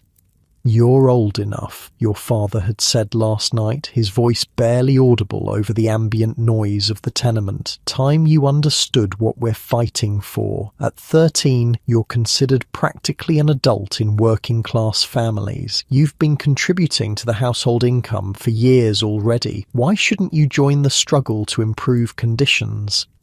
The mill whistle sounds its daily scream, calling workers to their stations. Your father rises without a word, dresses quickly in the half-light. Your mother hands him a small package, bread and cheese for midday. They exchange a look that contains an entire conversation. She knows where he's going tonight. She fears for him, but she won't try to stop him. The day passes like any other at the textile mill. Hot, dusty, dangerous. You crawl beneath looms, fixing tangles and broken threads. Your back aches from stooping. Your lungs burn from cotton fibers. But there's something different in the air today. A current running beneath the usual routine. Workers exchange glances. Whispered conversations stop when managers approach. Something is building. When the final whistle blows, you don't head home immediately. Instead, you follow your father at a distance, as instructed. "Don't walk with me," he'd warned. "Form and watch who leaves together. They know who the troublemakers are." He leads you through a maze of narrow streets, doubling back occasionally to ensure you're not followed. The factory owners employ spies, Pinkerton detectives who infiltrate worker groups and report on organizers. Being identified as a union sympathizer means instant dismissal at best, violence at worst. Finally, he turns down an alley behind a German beer hall, descending a narrow staircase to a basement door. He knocks. 3 quick taps. Pause. 2 more. A peephole slides open, then the door. "This is my boy," your father says to the man guarding the entrance. "He's with me." The man nods, steps aside. He's welcome, long as he understands the rules. What's said here stays here. You nod solemnly, understanding the weight of this trust. Inside, the basement is dimly lit by a few candles and oil lamps. The air is thick with pipe smoke and the smell of damp stone. About 30 men and a handful of women sit on crates and barrels arranged in rough rows. At the front of the room, a single candle illuminates a makeshift podium. A wooden crate turned upright. You recognize faces in the crowd, men from your father's ironworks, women from the garment factories, a few workers from your own textile mill, people who, hours ago, were covered in sweat and grime, bent under the weight of their labor. Here they sit straight-backed, eyes alert, with something you rarely see in the factories: hope. A man steps up to the crate podium. Michael Halloran, Irish immigrant, 10 years in America. He works the blast furnace at Baldwin Ironworks and has scars up and down his arms from molten metal burns. He's also one of the most well-spoken people you've ever heard, self-educated, through the penny papers and public libraries. Brothers and sisters, he begins without preamble. We lost Matthews and Donegal today. Company men saw them talking to workers at Phoenix Mill, fired on the spot. A murmur runs through the crowd. 2 more organisers gone, 2 more families who'll be scrambling to pay rent next week. But, Halloran continues, raising a hand, they signed 20 new members before they were caught. The movement grows, even as they try to stamp it out. Nods all around. A quiet triumph. Now to business. The committee met with representatives from 3 more factories yesterday. We're approaching 500 committed members in this district alone. Pittsburgh reports over 1,000. Chicago, nearly 2,000. He pauses, letting the numbers sink in. For the first time, friends, we have the beginnings of real power. Not just 100 desperate souls in one factory, but thousands of workers across entire industries saying with one voice, enough. "What about the Pinkertons?" calls a voice from the back. "Harrison's bringing in 50 more next week. Armed to the teeth, I heard." Halloran's face darkens. The Pinkerton Detective Agency serves as a private army for factory owners, breaking strikes, infiltrating unions, sometimes provoking violence that gives police an excuse to arrest organisers. They're ruthless, well-paid, and enjoy virtual immunity from local laws. "We stay peaceful," Halloran says firmly. "That's how they want it. Give them an excuse for violence. Our power isn't in our fists. It's in our numbers and our solidarity." "Easy to say when it ain't your head getting cracked open," mutters someone nearby. Your father leans toward you, whispering. 3 years ago, they shot 14 strikers at the Pullman factory, women and children among them, called it restoring order. This is the reality of labour organising in the Gilded Age, a dangerous game where the odds are stacked against workers. Factory owners have the police, the courts, the newspapers and private armies on their side. Workers have only their numbers and the economic pressure they can create by withholding labour. "The vote," Halloran announces, bringing the meeting back to order. "We've discussed it for weeks. The time has come to decide, do we strike on Monday or continue building our numbers?" A tense silence falls over the basement. Striking means risking everything. Jobs, homes, physical safety. Some won't survive the hardship that follows, yet continuing under current conditions means watching more workers die from exhaustion, accidents, and preventable disease. "My daughter lost 3 fingers last month," says a woman near the front, rising to her feet. Rebecca Wenzel, German immigrant, seamstress at one of the sweatshops on Delancey Street. 14 years old. Sewing machine took them clean off. Boss docked her pay for bleeding on the fabric, then fired her when she couldn't work fast enough with her left hand. She looks around the room, eyes hard with determination. "I say we strike, not next month, not when it's convenient, now, before another child is maimed, before another father drops dead from exhaustion." A murmur of agreement ripples through the crowd. "My boy died in the mines," adds an older man with a heavy Welsh accent. 11 years old, crushed when a support beam gave way. Company man said it was his own fault for not seeing the danger. Offered me $1 for burial expenses and told me to be grateful. More voices join in. Stories of exploitation, injury, death. The temperature in the room rises with each account. These aren't abstract principles being debated. They're lived experiences, wounds still raw and bleeding. Halloran lets it continue for several minutes, then raises his hands for quiet. This is why we're here. This is what we're fighting to change. But a strike that fails will leave us worse off than before. We must be certain we have enough support to sustain it. "The Irish are with you," calls a voice. "All 300 at National Steel." "Italians too," adds another. "We've signed nearly everyone at the glassworks." "The women's garment shops are ready," says Rebecca Wenzel. "Even the home workers have pledged to stop production." One by one, representatives from different factories and ethnic groups report their numbers. It's a remarkable feat of organisation in an era before telephones or easy transportation, before workers had any legal protections for such activities. Through whispered conversations on factory floors, messages passed hand to hand, meetings in church basements and beer halls, they've built a movement comprising thousands. Your father rises, speaking for the ironworkers. 240 men, everyone committed. We've been stockpiling food for 2 months. We can hold out 3 weeks, maybe 4. This is another aspect of strike preparation, building reserves to survive without wages.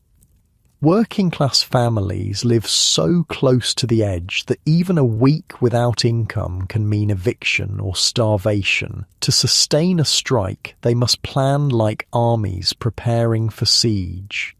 "What about the coloured workers?" someone asks. "Will they stand with us or scab?" The question highlights one of the labour movement's greatest challenges. Racial divisions, deliberately stoked by employers, frequently undermine solidarity. Factory owners exploit these tensions, using black workers as strike breakers, then discarding them when the strike ends.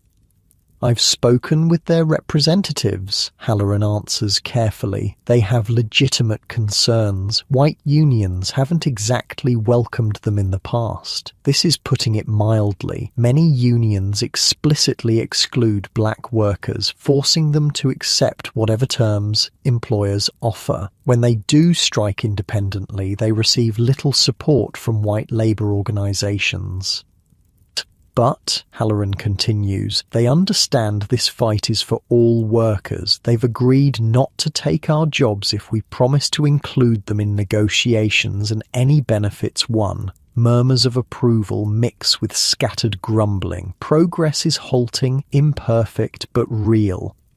The vote, when it comes, is overwhelming. Strike on Monday. Every person raises their hand, though fear is visible on many faces. They know what they're risking. They know some who vote tonight may not survive to see the outcome. As the meeting breaks up, people leave in 2s and 3s, staggering their departures to avoid attracting attention. Plans are made for picket lines, soup kitchens, strike funds. The machinery of resistance, built painstakingly over months, begins to move.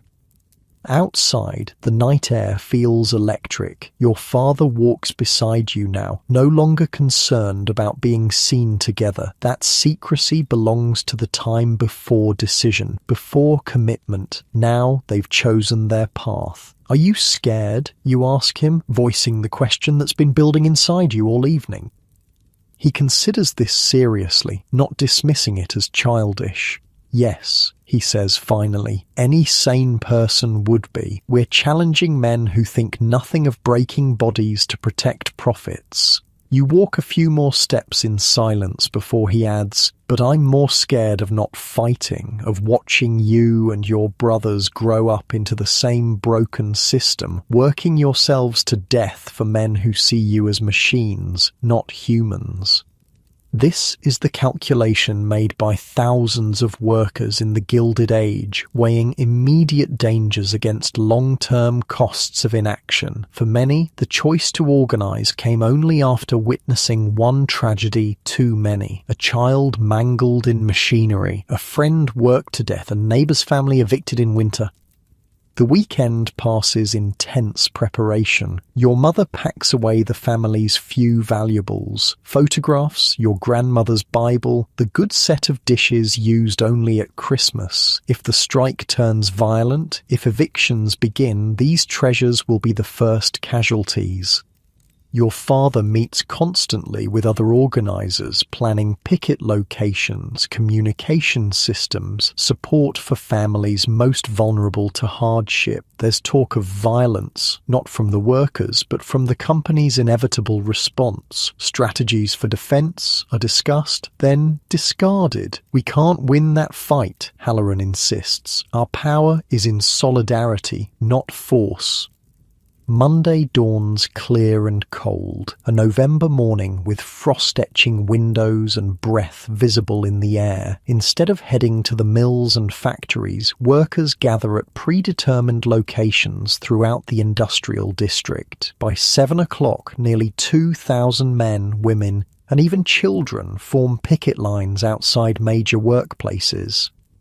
They carry hastily made signs: 8-hour day, fair wages for fair work, no child labour, safety now. Simple demands that seem radical only because conditions are so brutal. They sing union songs, their voices rising in the morning air, a sound of defiance and hope. You stand with your father outside the ironworks gates, watching as a few strikebreakers, mostly desperate newcomers unaware of the strike, are turned away by the picket line. No violence, just firm solidarity. There's work for you when we win, the strikers tell them. But cross this line today, and you hurt us all. By mid-morning, production has ground to a near halt across the district. Only a skeleton crew of managers and reluctant strikebreakers remain inside most facilities. It's a stunning display of worker power, unprecedented in scale for this city. The response comes swiftly. Police arrive first, ostensibly to maintain order, though no disorder exists. They position themselves between picketers and factory gates, faces impassive beneath blue caps. Behind them, Pinkerton agents in plain clothes take up stations, many openly carrying clubs or pistols. Around noon, tensions escalate when a caravan of wagons approaches the textile mill carrying replacement workers, mostly immigrants fresh off the boats, desperate for any employment, unaware they're being used as pawns in a labour dispute. The picket line holds firm, workers locking arms to prevent the wagons from reaching the gates. Police move in with clubs drawn. From somewhere in the crowd, a bottle flies, shattering at an officer's feet.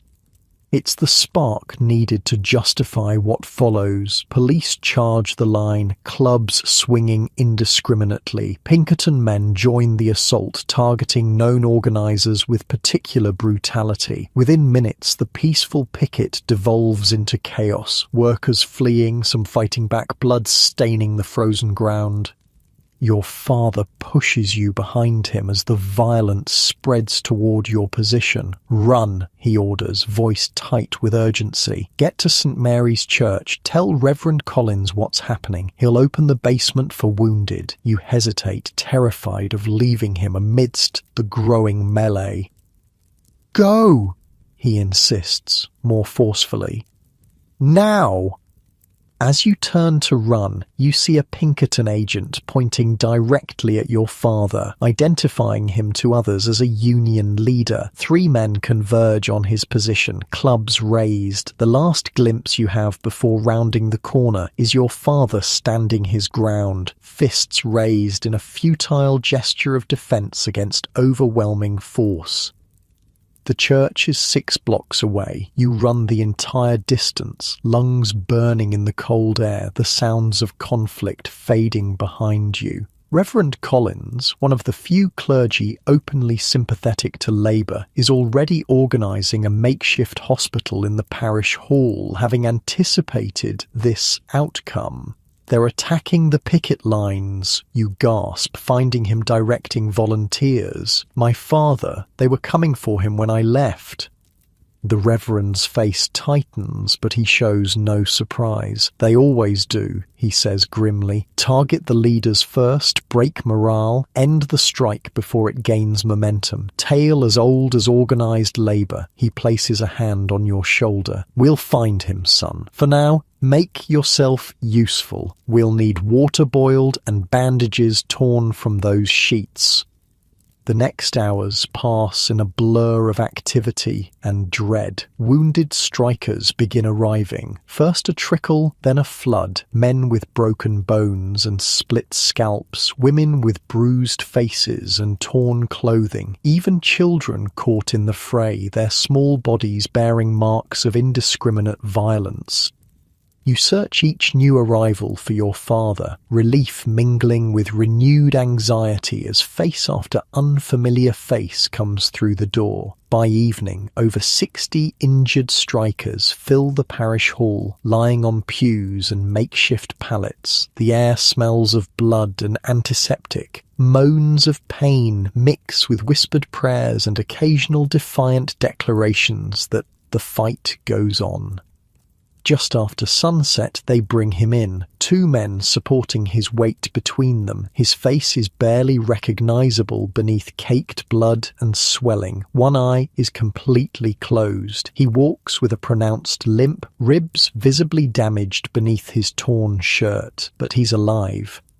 You rush to him, helping guide him to an empty space along the wall. A volunteer nurse, herself the wife of a striking steel worker, brings water and clean cloths. Together, you begin the process of cleaning his wounds, assessing the damage. "You should see the other fellow," your father jokes weakly, wincing as you dab at a deep cut above his eye. "Which one?" you ask, fighting to keep your voice steady. "Looked like 3 were coming at you."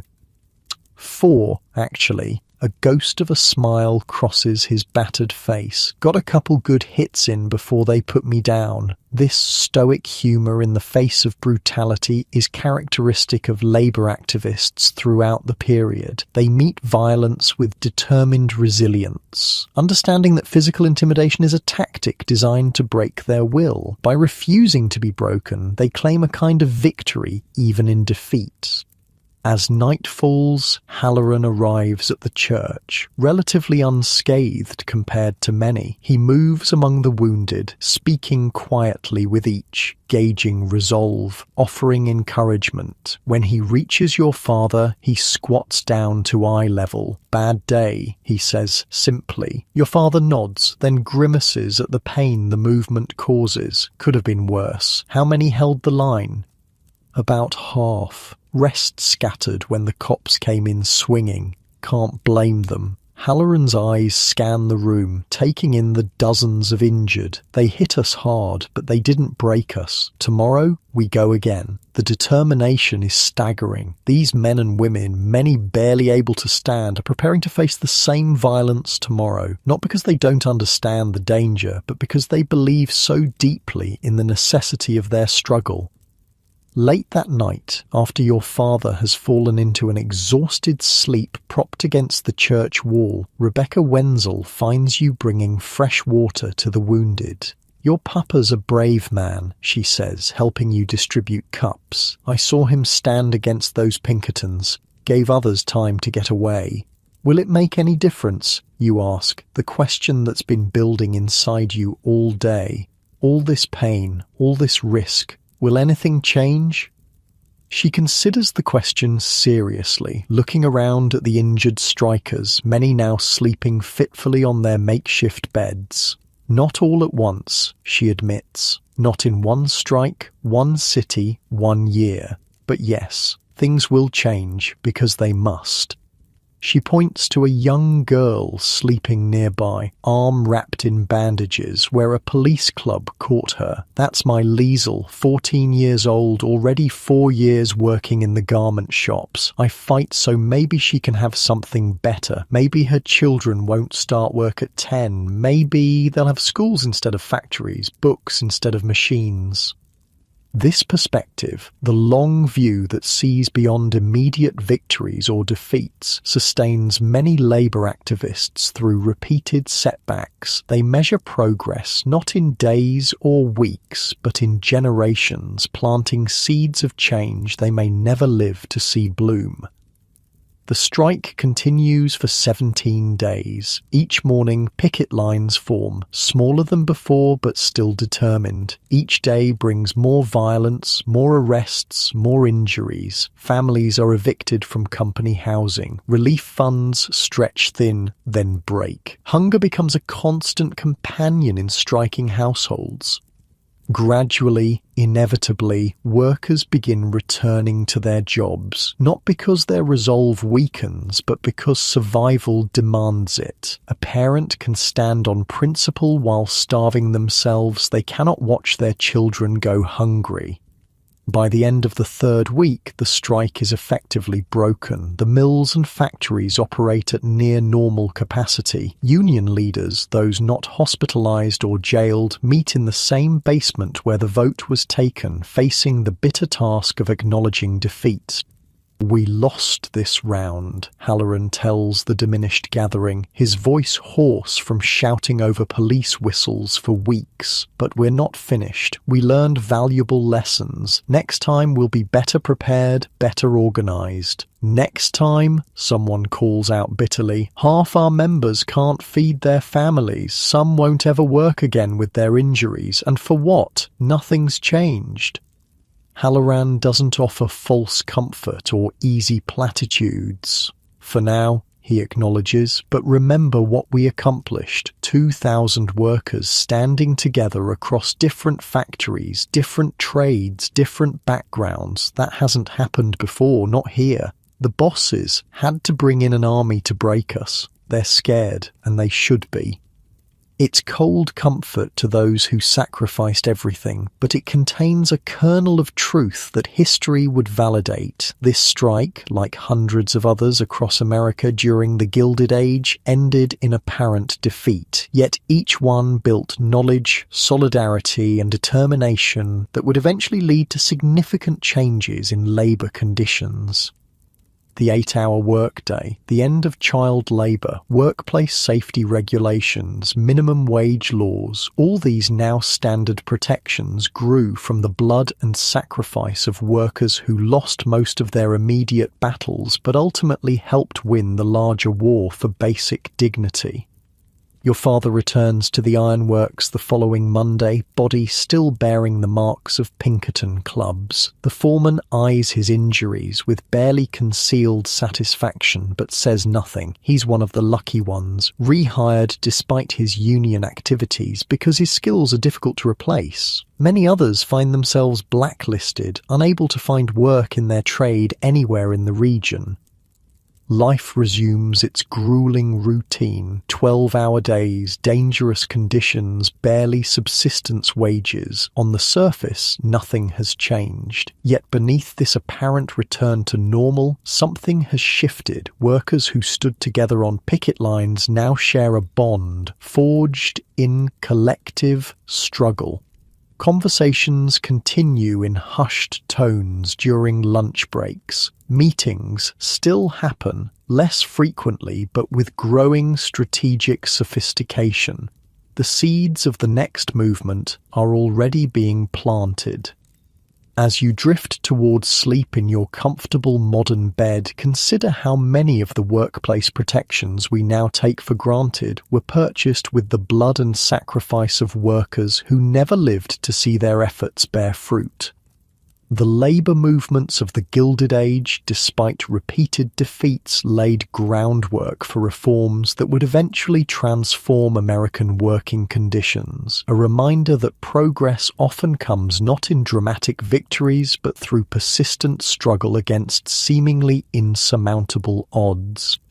While men fought on picket lines and farms battled both nature and banks, another powerful force was reshaping American society during the Gilded Age. Women across social classes were carving out new roles, challenging boundaries, and building movements that would transform the nation in ways perhaps more lasting than any strike or political campaign. Let's shift our perspective once more, this time to the complex and varied experiences of women navigating this tumultuous era.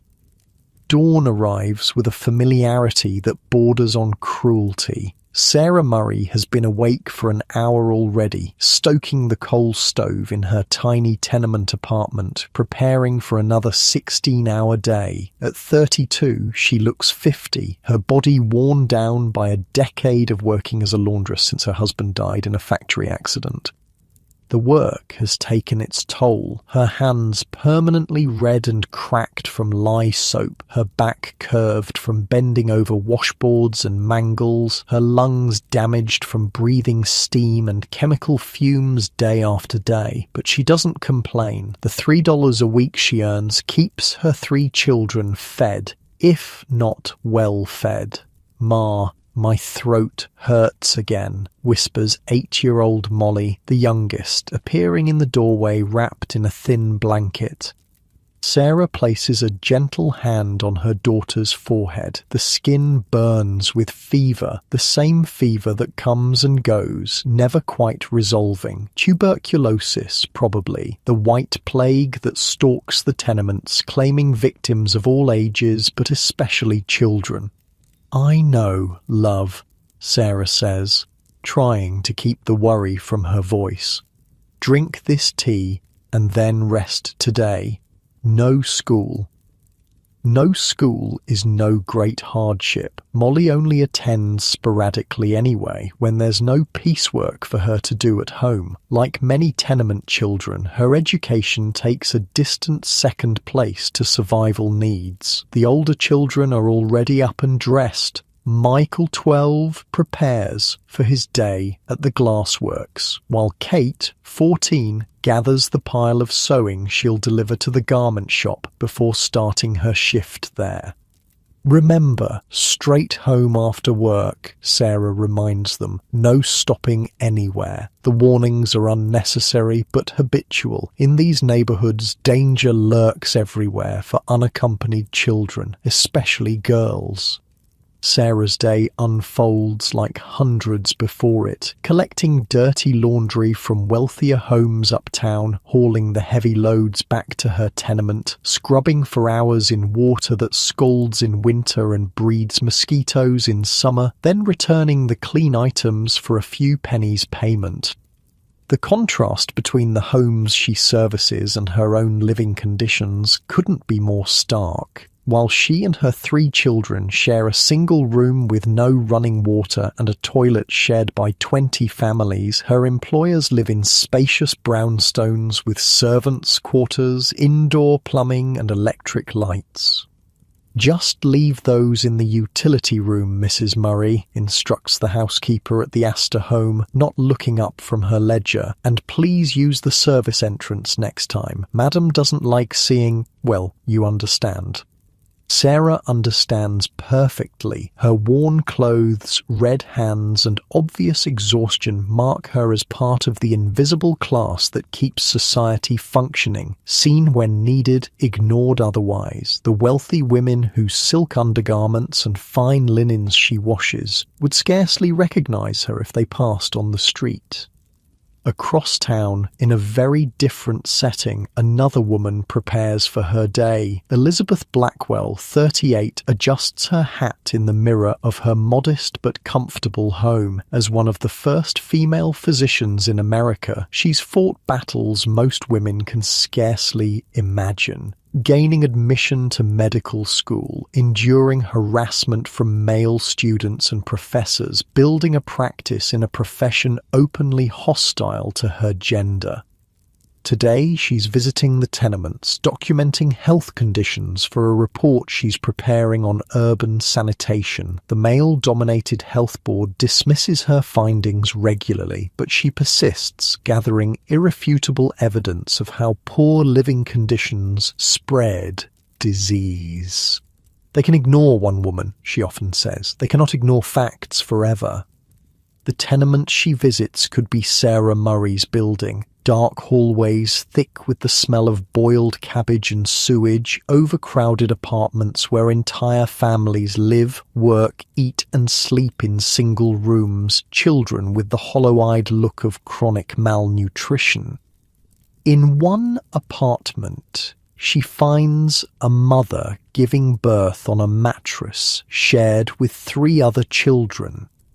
The woman has no doctor, no midwife, just an elderly neighbour who's seen enough births to offer basic help.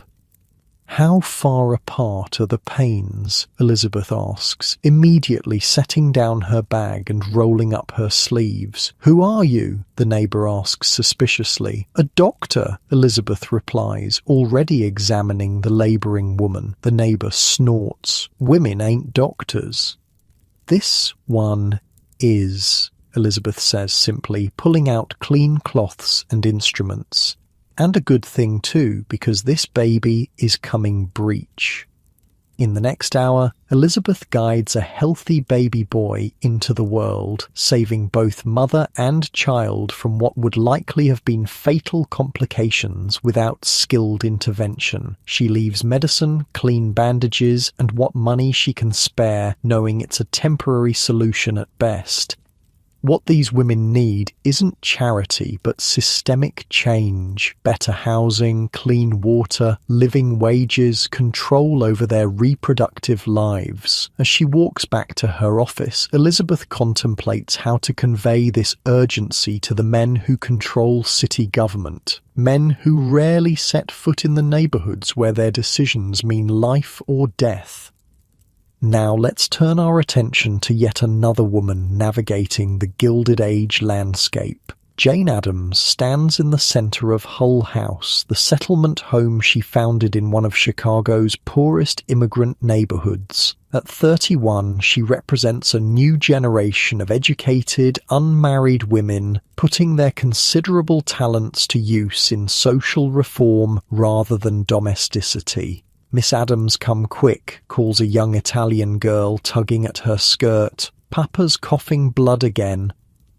Jane follows immediately. Though not a doctor like Elizabeth Blackwell, she's become a de facto medical provider, social worker, legal advocate, and general problem solver for the community Hull House serves. Today alone, she's already intervened in a domestic violence situation, taught English to recently arrived Polish immigrants, and negotiated with a landlord threatening eviction. The settlement house movement represents one of the most significant contributions of women to social reform during this period. Unable to vote or hold political office, women like Jane Addams created parallel institutions that addressed immediate needs while gathering data for advocacy. Hull House isn't just a charity, it's a laboratory for developing solutions to urban poverty. We need a health clinic, Jane tells her fellow settlement worker Ellen Gates Starr after returning from the sick man's home. Not just emergency care, but preventative medicine, education about sanitation, regular checkups for children. The city council will never fund it, Ellen replies, practical as always. Then we'll find private donors, Jane says, already mentally composing letters to wealthy women who might be persuaded to support such an endeavour. Mrs. Rockefeller was quite impressed with our kindergarten program. Perhaps she'll see the value in healthy children as well as educated ones. This is another key aspect of women's reform work during the Gilded Age, their ability to leverage social connections across class lines. Women like Addams, often from privileged backgrounds themselves, built bridges between wealthy philanthropists and impoverished communities, creating channels for resources that circumvented the male-dominated political system. Meanwhile, in a spacious brownstone on New York's Upper East Side, Caroline Astor prepares for her weekly salon. As the self-appointed gatekeeper of high society, she wields enormous power in determining who belongs to the elite 400, her calculation of how many people matter in New York society. "Mrs. Astor," begins her secretary tentatively, "Miss Anthony has requested an audience again regarding the suffrage matter."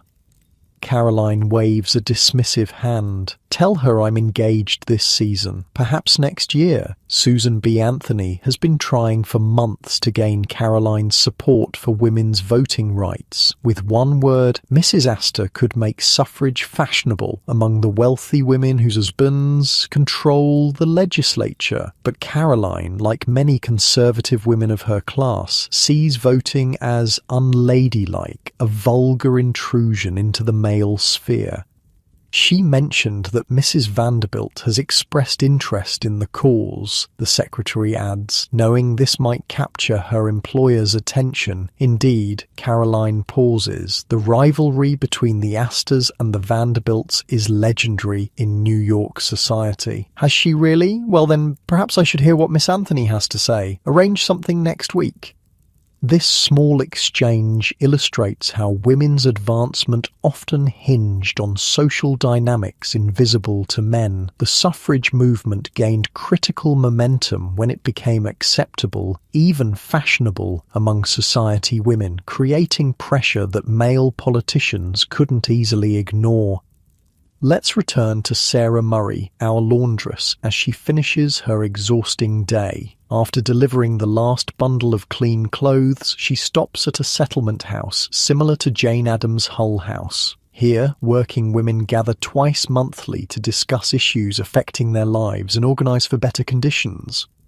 Tonight's topic is the sweating system, the practice of farming out piecework to women working at home, paying them starvation wages for garments that will sell for 20 times what they earn making them. "My daughter works 14 hours a day on these shirtwaists," Sarah tells the group, holding up a delicate blouse. "Gets 3 cents each, makes maybe 15 cents a day if her fingers don't give out, and then we see them in shop windows for $2. "Same with these artificial flowers," adds another woman, displaying the meticulously crafted silk blooms used to adorn fashionable hats. "Half a penny each, my 6-year-old helps make them after school. His eyes are already going bad from the strain." The meeting is led by Mary Kenny O'Sullivan, one of the first female labor organizers in America. Unlike male-dominated unions that often excluded women, O'Sullivan focuses specifically on industries where women predominate: garment work, food processing, domestic service. "We need to consider a strike," she tells the assembled women. "Not just one shop or one factory, but all the garment workers together. They can replace 100 women, but not thousands." The room buzzes with nervous energy. For women workers, striking carries even greater risks than for men. Many are single mothers or sole breadwinners. Others face violence at home if they don't contribute their expected share to family income. "My husband would kill me," one woman says plainly. "Says unions are for men, not women." "Mine too," adds another. "Says I should be grateful for any work at all." This reveals another challenge women faced, organizing not just against employers, but often against the men in their own families who viewed female independence as a threat to traditional authority. "What if we start smaller?" suggests Sarah. "What if we all agree not to accept less than 5 cents per shirtwaist? No strikes yet, just a floor we won't go below."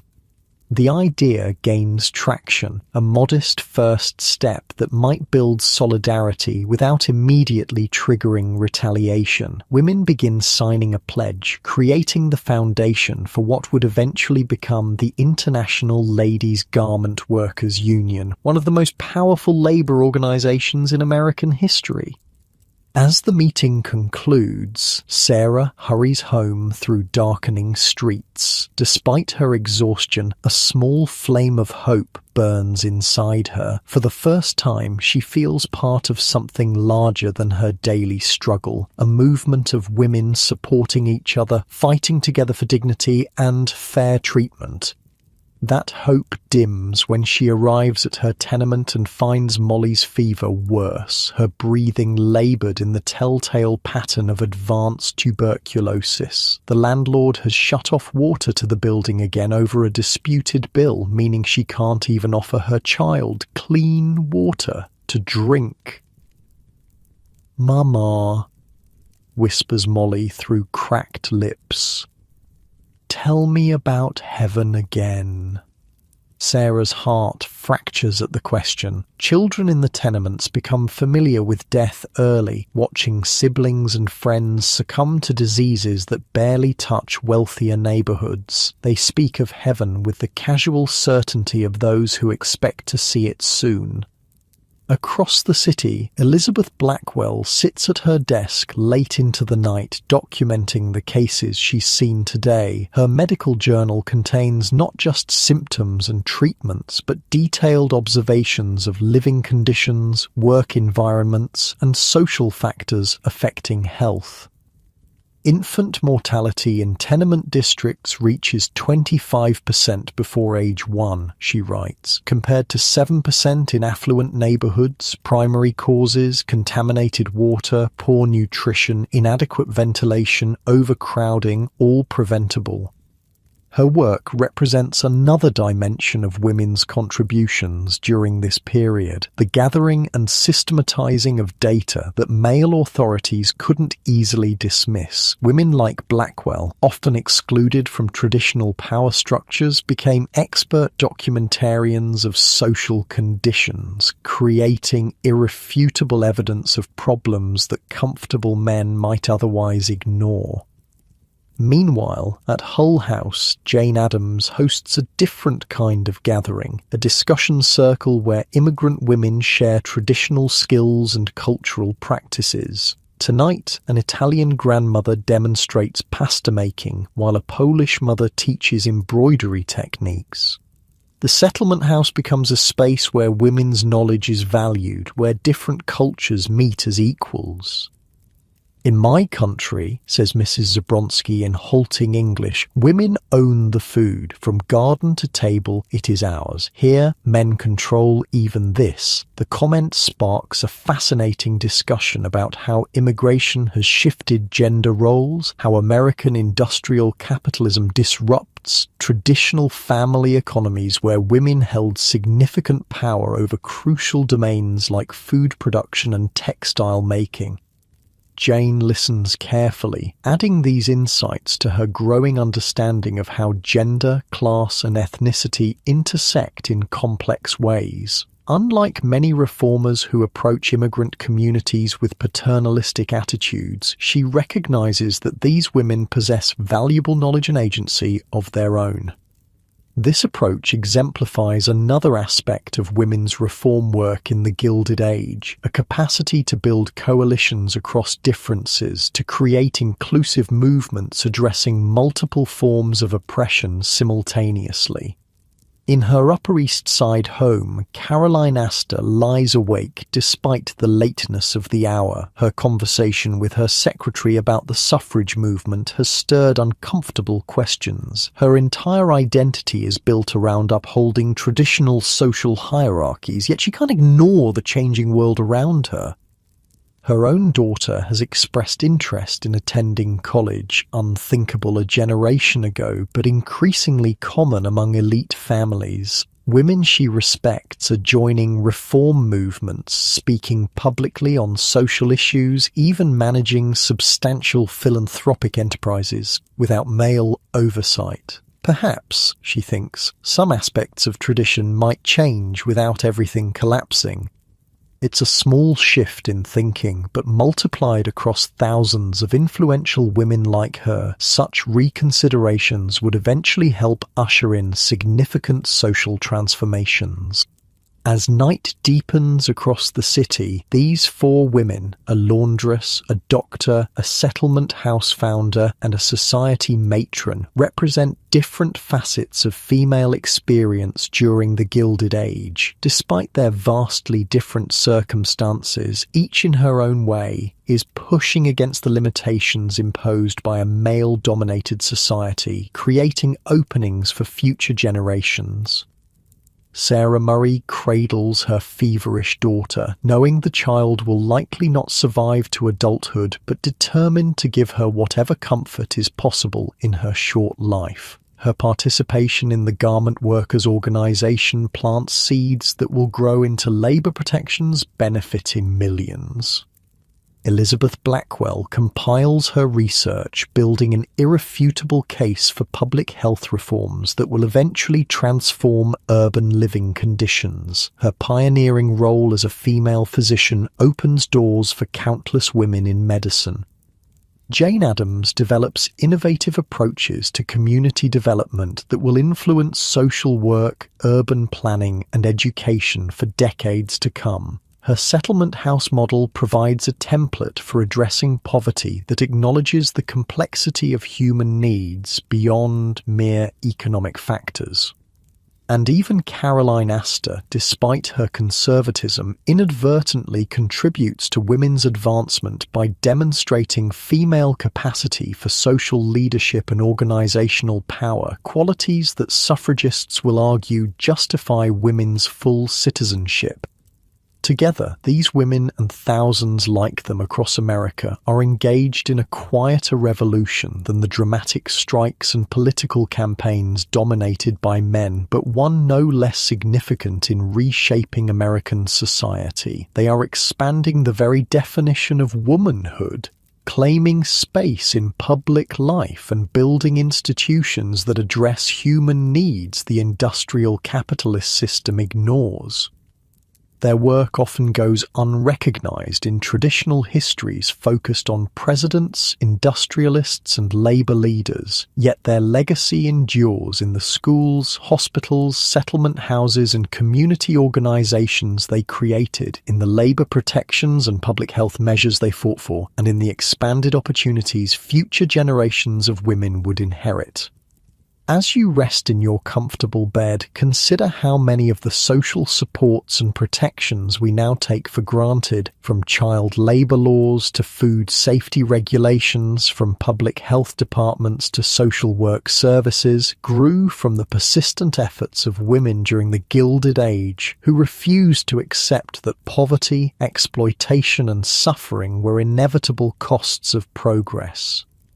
The Gilded Age was an era of stunning contrasts: opulent wealth alongside crushing poverty, rapid technological progress alongside primitive working conditions, soaring rhetoric about American opportunity alongside brutal reality for millions. But within this dark chapter of American history, small points of light began to emerge, the first glimmers of reform that would eventually transform the nation. Let's explore the seeds of change that were planted during this difficult time and follow a few of our characters as they experience the earliest signs of a shifting tide. It's 1897 now, nearly a decade since we first met our tenement family in New York. The morning light filters through a window that's slightly larger than the one in their previous apartment. They've moved, not to a dramatically better situation, but to a marginally improved one. A new law tenement built after the housing reforms of 1879, with slightly better ventilation and the luxury of a private toilet shared by only 2 families instead of 20. You're 17 now, no longer crawling beneath textile looms but operating one, a promotion of sorts, though the work remains grueling and dangerous. Your brother, now 14, has found steady employment at a print shop, a cleaner environment than the glass factory, with marginally better working conditions.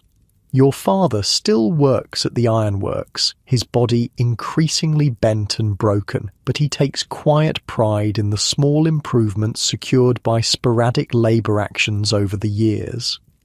Got the notice today, he says, over a dinner that's slightly more substantial than the meals of your childhood. Factories installing safety rails on the high platforms only took 5 men falling to their deaths to make it happen.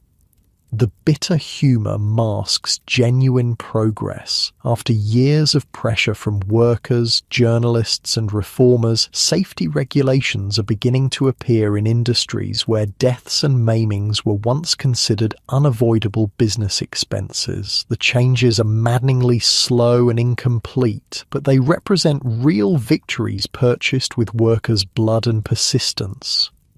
Your mother, whose hands still bear the permanent damage of years of laundry work, has found a position with one of the new settlement houses established by middle-class reformers in the neighbourhood. The pay is minimal, but the work is less physically destructive than scrubbing clothes.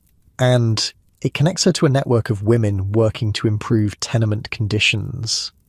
The city inspector came through Mulberry Street today, she tells the family, condemned 3 buildings for lack of fire escapes. 10 years ago, they wouldn't have bothered. This is another area of incremental progress. After decades of devastating tenement fires killing hundreds of residents yearly, housing reforms are finally gaining traction. Fire escapes, though flimsy and inadequate by modern standards, offer at least some chance of survival when the inevitable flames erupt. Building codes requiring minimum standards for ventilation and sanitation, though weakly enforced, establish the principle that housing conditions are a matter of public concern, not merely private profits.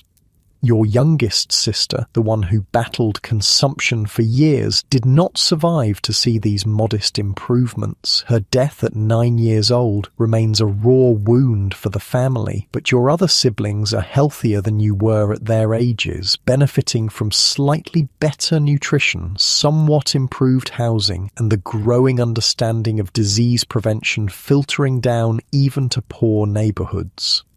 After breakfast, you head not to the factory but to a union meeting. It's Sunday, your one day off, but you gladly sacrifice the time to participate in the movement that has become central to your life. Since witnessing the brutal suppression of the strike years ago, you've become increasingly involved in labour organising, first as a message carrier, then as a committee member, now as a shop steward representing your floor at the textile mill. The meeting takes place not in a secretive basement, but in a proper hall rented for the purpose. Labour organisations, though still facing opposition and occasional violence, have established a more secure foothold in industrial communities. The Knights of Labour have faded, but the American Federation of Labour has grown to over 500,000 members nationwide. More importantly, the idea of workers collectively negotiating with employers has gained legitimacy even among some business leaders tired of constant industrial warfare. Big news from Washington, announces Michael Halloran, the same organizer who led the failed strike years ago, now showing grey in his beard but undiminished in commitment. President McKinley signed the Erdman Act last week, makes it illegal for railroads to fire workers just for joining a union. A murmur of approval runs through the hall. It's a limited victory. The law applies only to railroad workers and has significant loopholes, but it represents the first federal recognition of workers' right to organize without punishment. After decades of courts consistently siding with employers, even this small legal protection feels momentous. Don't get too excited, Halloran cautions. This doesn't apply to most of us, and God knows the companies will find ways around it, but it's a start, a crack in the wall we've been pushing against for 20 years. The meeting continues with discussion of practical matters, strike funds, organising strategies, negotiations with specific employers. The conversation is more sophisticated than the passionate but sometimes unfocused gatherings of your youth. Experience has taught the labour movement painful but valuable lessons about what works and what doesn't in the struggle for better conditions. After the meeting, you walk home through streets that have seen subtle but significant changes. Public drinking fountains now offer clean water at regular intervals, a small improvement with enormous health implications in neighborhoods where waterborne diseases once swept through with devastating regularity. Garbage collection, though inadequate, happens with greater frequency than in your childhood, reducing the mountains of rotting waste that once defined tenement districts. Passing a small park that didn't exist 5 years ago, you notice children playing on simple equipment under the watchful eyes of settlement house volunteers. The concept of dedicated play spaces for urban children, championed by reformers like Jacob Riis and Lillian Wald, has begun to take hold in city planning. These modest playgrounds represent recognition that children need more than mere survival. They need development, exercise, and joy.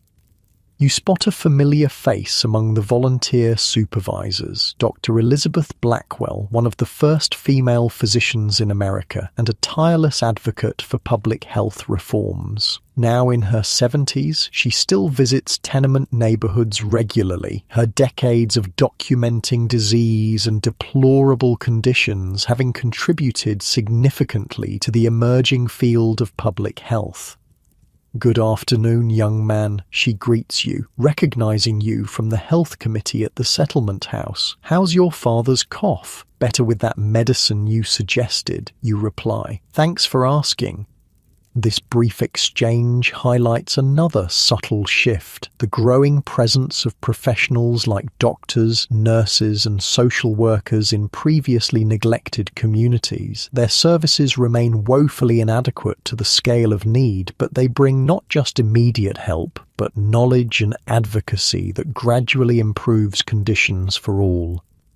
Continuing homeward, you pass a schoolhouse where children actually attend with some regularity now. Education for working-class children remains sporadic and often interrupted by economic necessity, but attendance has improved since your childhood. States have begun passing compulsory education laws. And while enforcement is weak, the principle that children belong in classrooms rather than factories has gained ground. Inside one of those classrooms sits your 10-year-old cousin, recently arrived from Ireland. Unlike your generation, who went straight to work at 6 or 7, she's learning to read and write, acquiring skills that might eventually lead to clerical work instead of factory labour. Her future remains precarious, but options exist that were unimaginable a decade earlier. "You should see her school books," your aunt had marvelled recently. "Pictures and stories and sums, not like the old country where they barely had slates to write on." These educational improvements stem partly from the kindergarten movement championed by women reformers who established model programs demonstrating that even the poorest children could thrive with appropriate learning environments. Gradually, these innovations filtered into public school systems, though quality varies dramatically by neighborhood and funding remains inadequate. Near your tenement, you notice a health department notice posted on a water pump, a warning about possible contamination with instructions for purification. This simple paper represents a significant advance, official acknowledgement that the government bears responsibility for preventing disease, not just responding to epidemics after they've claimed thousands of lives. The growing field of public health, driven largely by reform-minded doctors and nurses who meticulously documented connections between living conditions and disease, has begun shifting how cities address sanitation, water quality, and housing standards. Deaths from preventable diseases have decreased, though they remain shockingly common by modern standards. Arriving home, you find a newspaper on the table, a luxury your family couldn't afford in earlier years. Your brother, whose work at the print shop has instilled a love of reading, has brought it home. The headlines announce congressional hearings on child labor, with photographs by Lewis Hine showing children as young as 5 working in mines and factories. "Look at this," your father says, pointing to the article. 10 years ago, nobody would have cared enough to even write about it, let alone have government hearings. The increasing visibility of industrial abuses represents another form of progress. Photographers like Hine and Jacob Riis, journalists like Ida Tarbell and Lincoln Steffens, and authors like Upton Sinclair have begun documenting conditions previously hidden from middle-class awareness. Their work, often called muckraking by critics, makes it harder for comfortable Americans to ignore the human cost of their prosperity. Your mother returns from her afternoon shift at the settlement house, bringing news that ripples through the tenement community. The city has approved funding for a public bathhouse in the neighborhood. Clean water and soap for anyone who needs it, she announces proudly, having been part of the women's committee that petitioned for years for this basic facility. No more washing in buckets of water hauled up 5 flights of stairs. This modest victory reflects both the persistence of women reformers and the gradually changing attitudes toward public health and sanitation. Clean bodies are increasingly understood not as a luxury, but as a necessity for preventing disease. The provision of basic, hygienic facilities begins to be seen as a public responsibility rather than a private concern. After dinner, the family gathers around as your father reads from a pamphlet distributed by the Union, a simplified explanation of the Sherman Antitrust Act and how it might be used to break up the monopolies that have dominated American industry. The language is complex, but the message offers hope. The unchecked power of industrial combinations might finally face legal constraints. They've already filed suit against the Sugar Trust, he notes. Railroad monopolies could be next, maybe even Old Man Carnegie's steel empire. The reality, of course, is more complicated than the pamphlet suggests. Early antitrust efforts often failed or were co-opted by the very interests they aim to control, but the principle that government should regulate corporate power rather than simply enabling it marks an important shift in American political thought. Later that evening, in the relative privacy afforded by your slightly improved housing, you read a letter from Sarah, a young woman you met through union activities. She's been hired as a clerk at a department store, one of the new employment opportunities gradually opening to women beyond domestic service, factory work, or teaching. 12 hours on my feet, but no machines trying to take my fingers off, she writes, and they can't dock my pay when a loom breaks down. This represents another subtle improvement, the expansion of employment options beyond the most dangerous and exploitative industries. Retail work, clerical positions, and service jobs, while still offering low wages and long hours, provide alternatives to the brutal conditions of factories and mines. Sarah's letter continues with news of her younger sister attending a trade school established by reformers, learning typing and stenography, skills that might lead to office work rather than manual labor. This emerging pathway to slightly better employment, while available to only a fraction of working-class women, hints at future possibilities for economic mobility. As you prepare for bed, you reflect on these small but meaningful changes. Life for working people remains incredibly difficult by any modern standard. Long hours, dangerous conditions, minimal security, and limited opportunity still define most workers' experience. But compared to the absolute nadir of the 1880s, modest improvements have accumulated through persistent struggle and advocacy. Your father, joining you on the tenement roof where residents often sleep in summer to escape the indoor heat, summarizes this complicated reality. We're still at the bottom, make no mistake, but maybe the bottom ain't quite as deep as it used to be.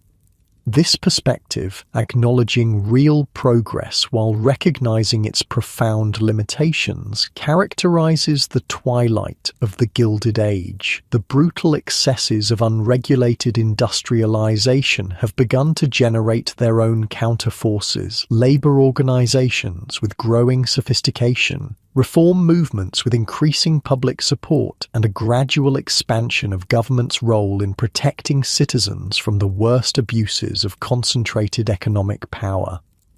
Looking out over the city, you can see signs of this tentative progress amid continuing hardship. The streets below still teem with poverty, but they're marginally cleaner than in your childhood. Children still work, but fewer of the youngest have been freed for at least some schooling.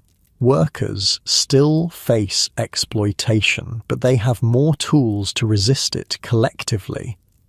From the vantage point of 1897, the transformative reforms of the Progressive Era remain largely in the future. The Pure Food and Drug Act, effective child labor laws, the 8-hour workday, and meaningful workplace safety regulations lie years ahead. But the groundwork for these changes is being laid by the accumulated efforts of millions of ordinary people refusing to accept that human suffering is the inevitable price of progress. Your father points to a distant glow on the horizon, electric lights illuminating the mansions of Fifth Avenue, a technology still unavailable in tenement districts. They get the light first, he observes, but eventually some of it finds its way down to us. This observation captures the halting, uneven nature of progress during this period. Innovations and improvements originating in wealth gradually extend in diminished form to working communities, not through natural diffusion, but through deliberate struggle and advocacy. As you drift towards sleep on the tenement roof, cooler than the stifling rooms below, you find hope not in dramatic transformations, but in accumulated small victories and persistent resistance. The Gilded Age isn't ending with a sudden reversal of fortune, with wealth magically redistributed or power suddenly rebalanced. It's eroding gradually as ordinary people build countervailing forces against its worst excesses.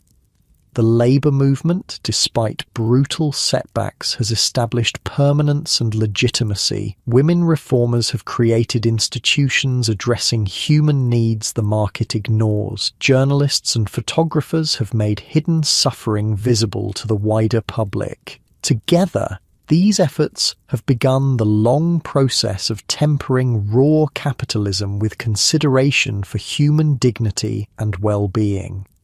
Your own contribution to this larger movement feels small but real, organising fellow workers, supporting community initiatives, passing hard-won knowledge to younger generations. The better world you envision may not arrive in your lifetime, but your efforts, combined with millions of others, push relentlessly in that direction. As you finally surrender to sleep, stars visible above the city's smoke, you carry this complicated legacy of the Gilded Age, a time of extraordinary suffering that nonetheless contained the seeds of essential reforms, a period when the worst of industrial capitalism generated the beginnings of its necessary constraints. In your comfortable modern bed, so far removed from tenement roofs and factory floors, remember that many of the protections and opportunities we now take for granted emerged from this crucible of hardship and resistance. The 8-hour workday, workplace safety regulations, pure food and drug laws, child labour prohibitions, all these began as radical demands from people facing conditions we can scarcely imagine today. Their legacy lives not just in specific reforms, but in the ongoing project of balancing economic dynamism with human dignity, technological progress with social welfare, individual opportunity with collective security. The questions they confronted remain central to our own time. their struggles echoing in contemporary debates about labor rights, economic inequality, and the proper relationship between market forces and human needs.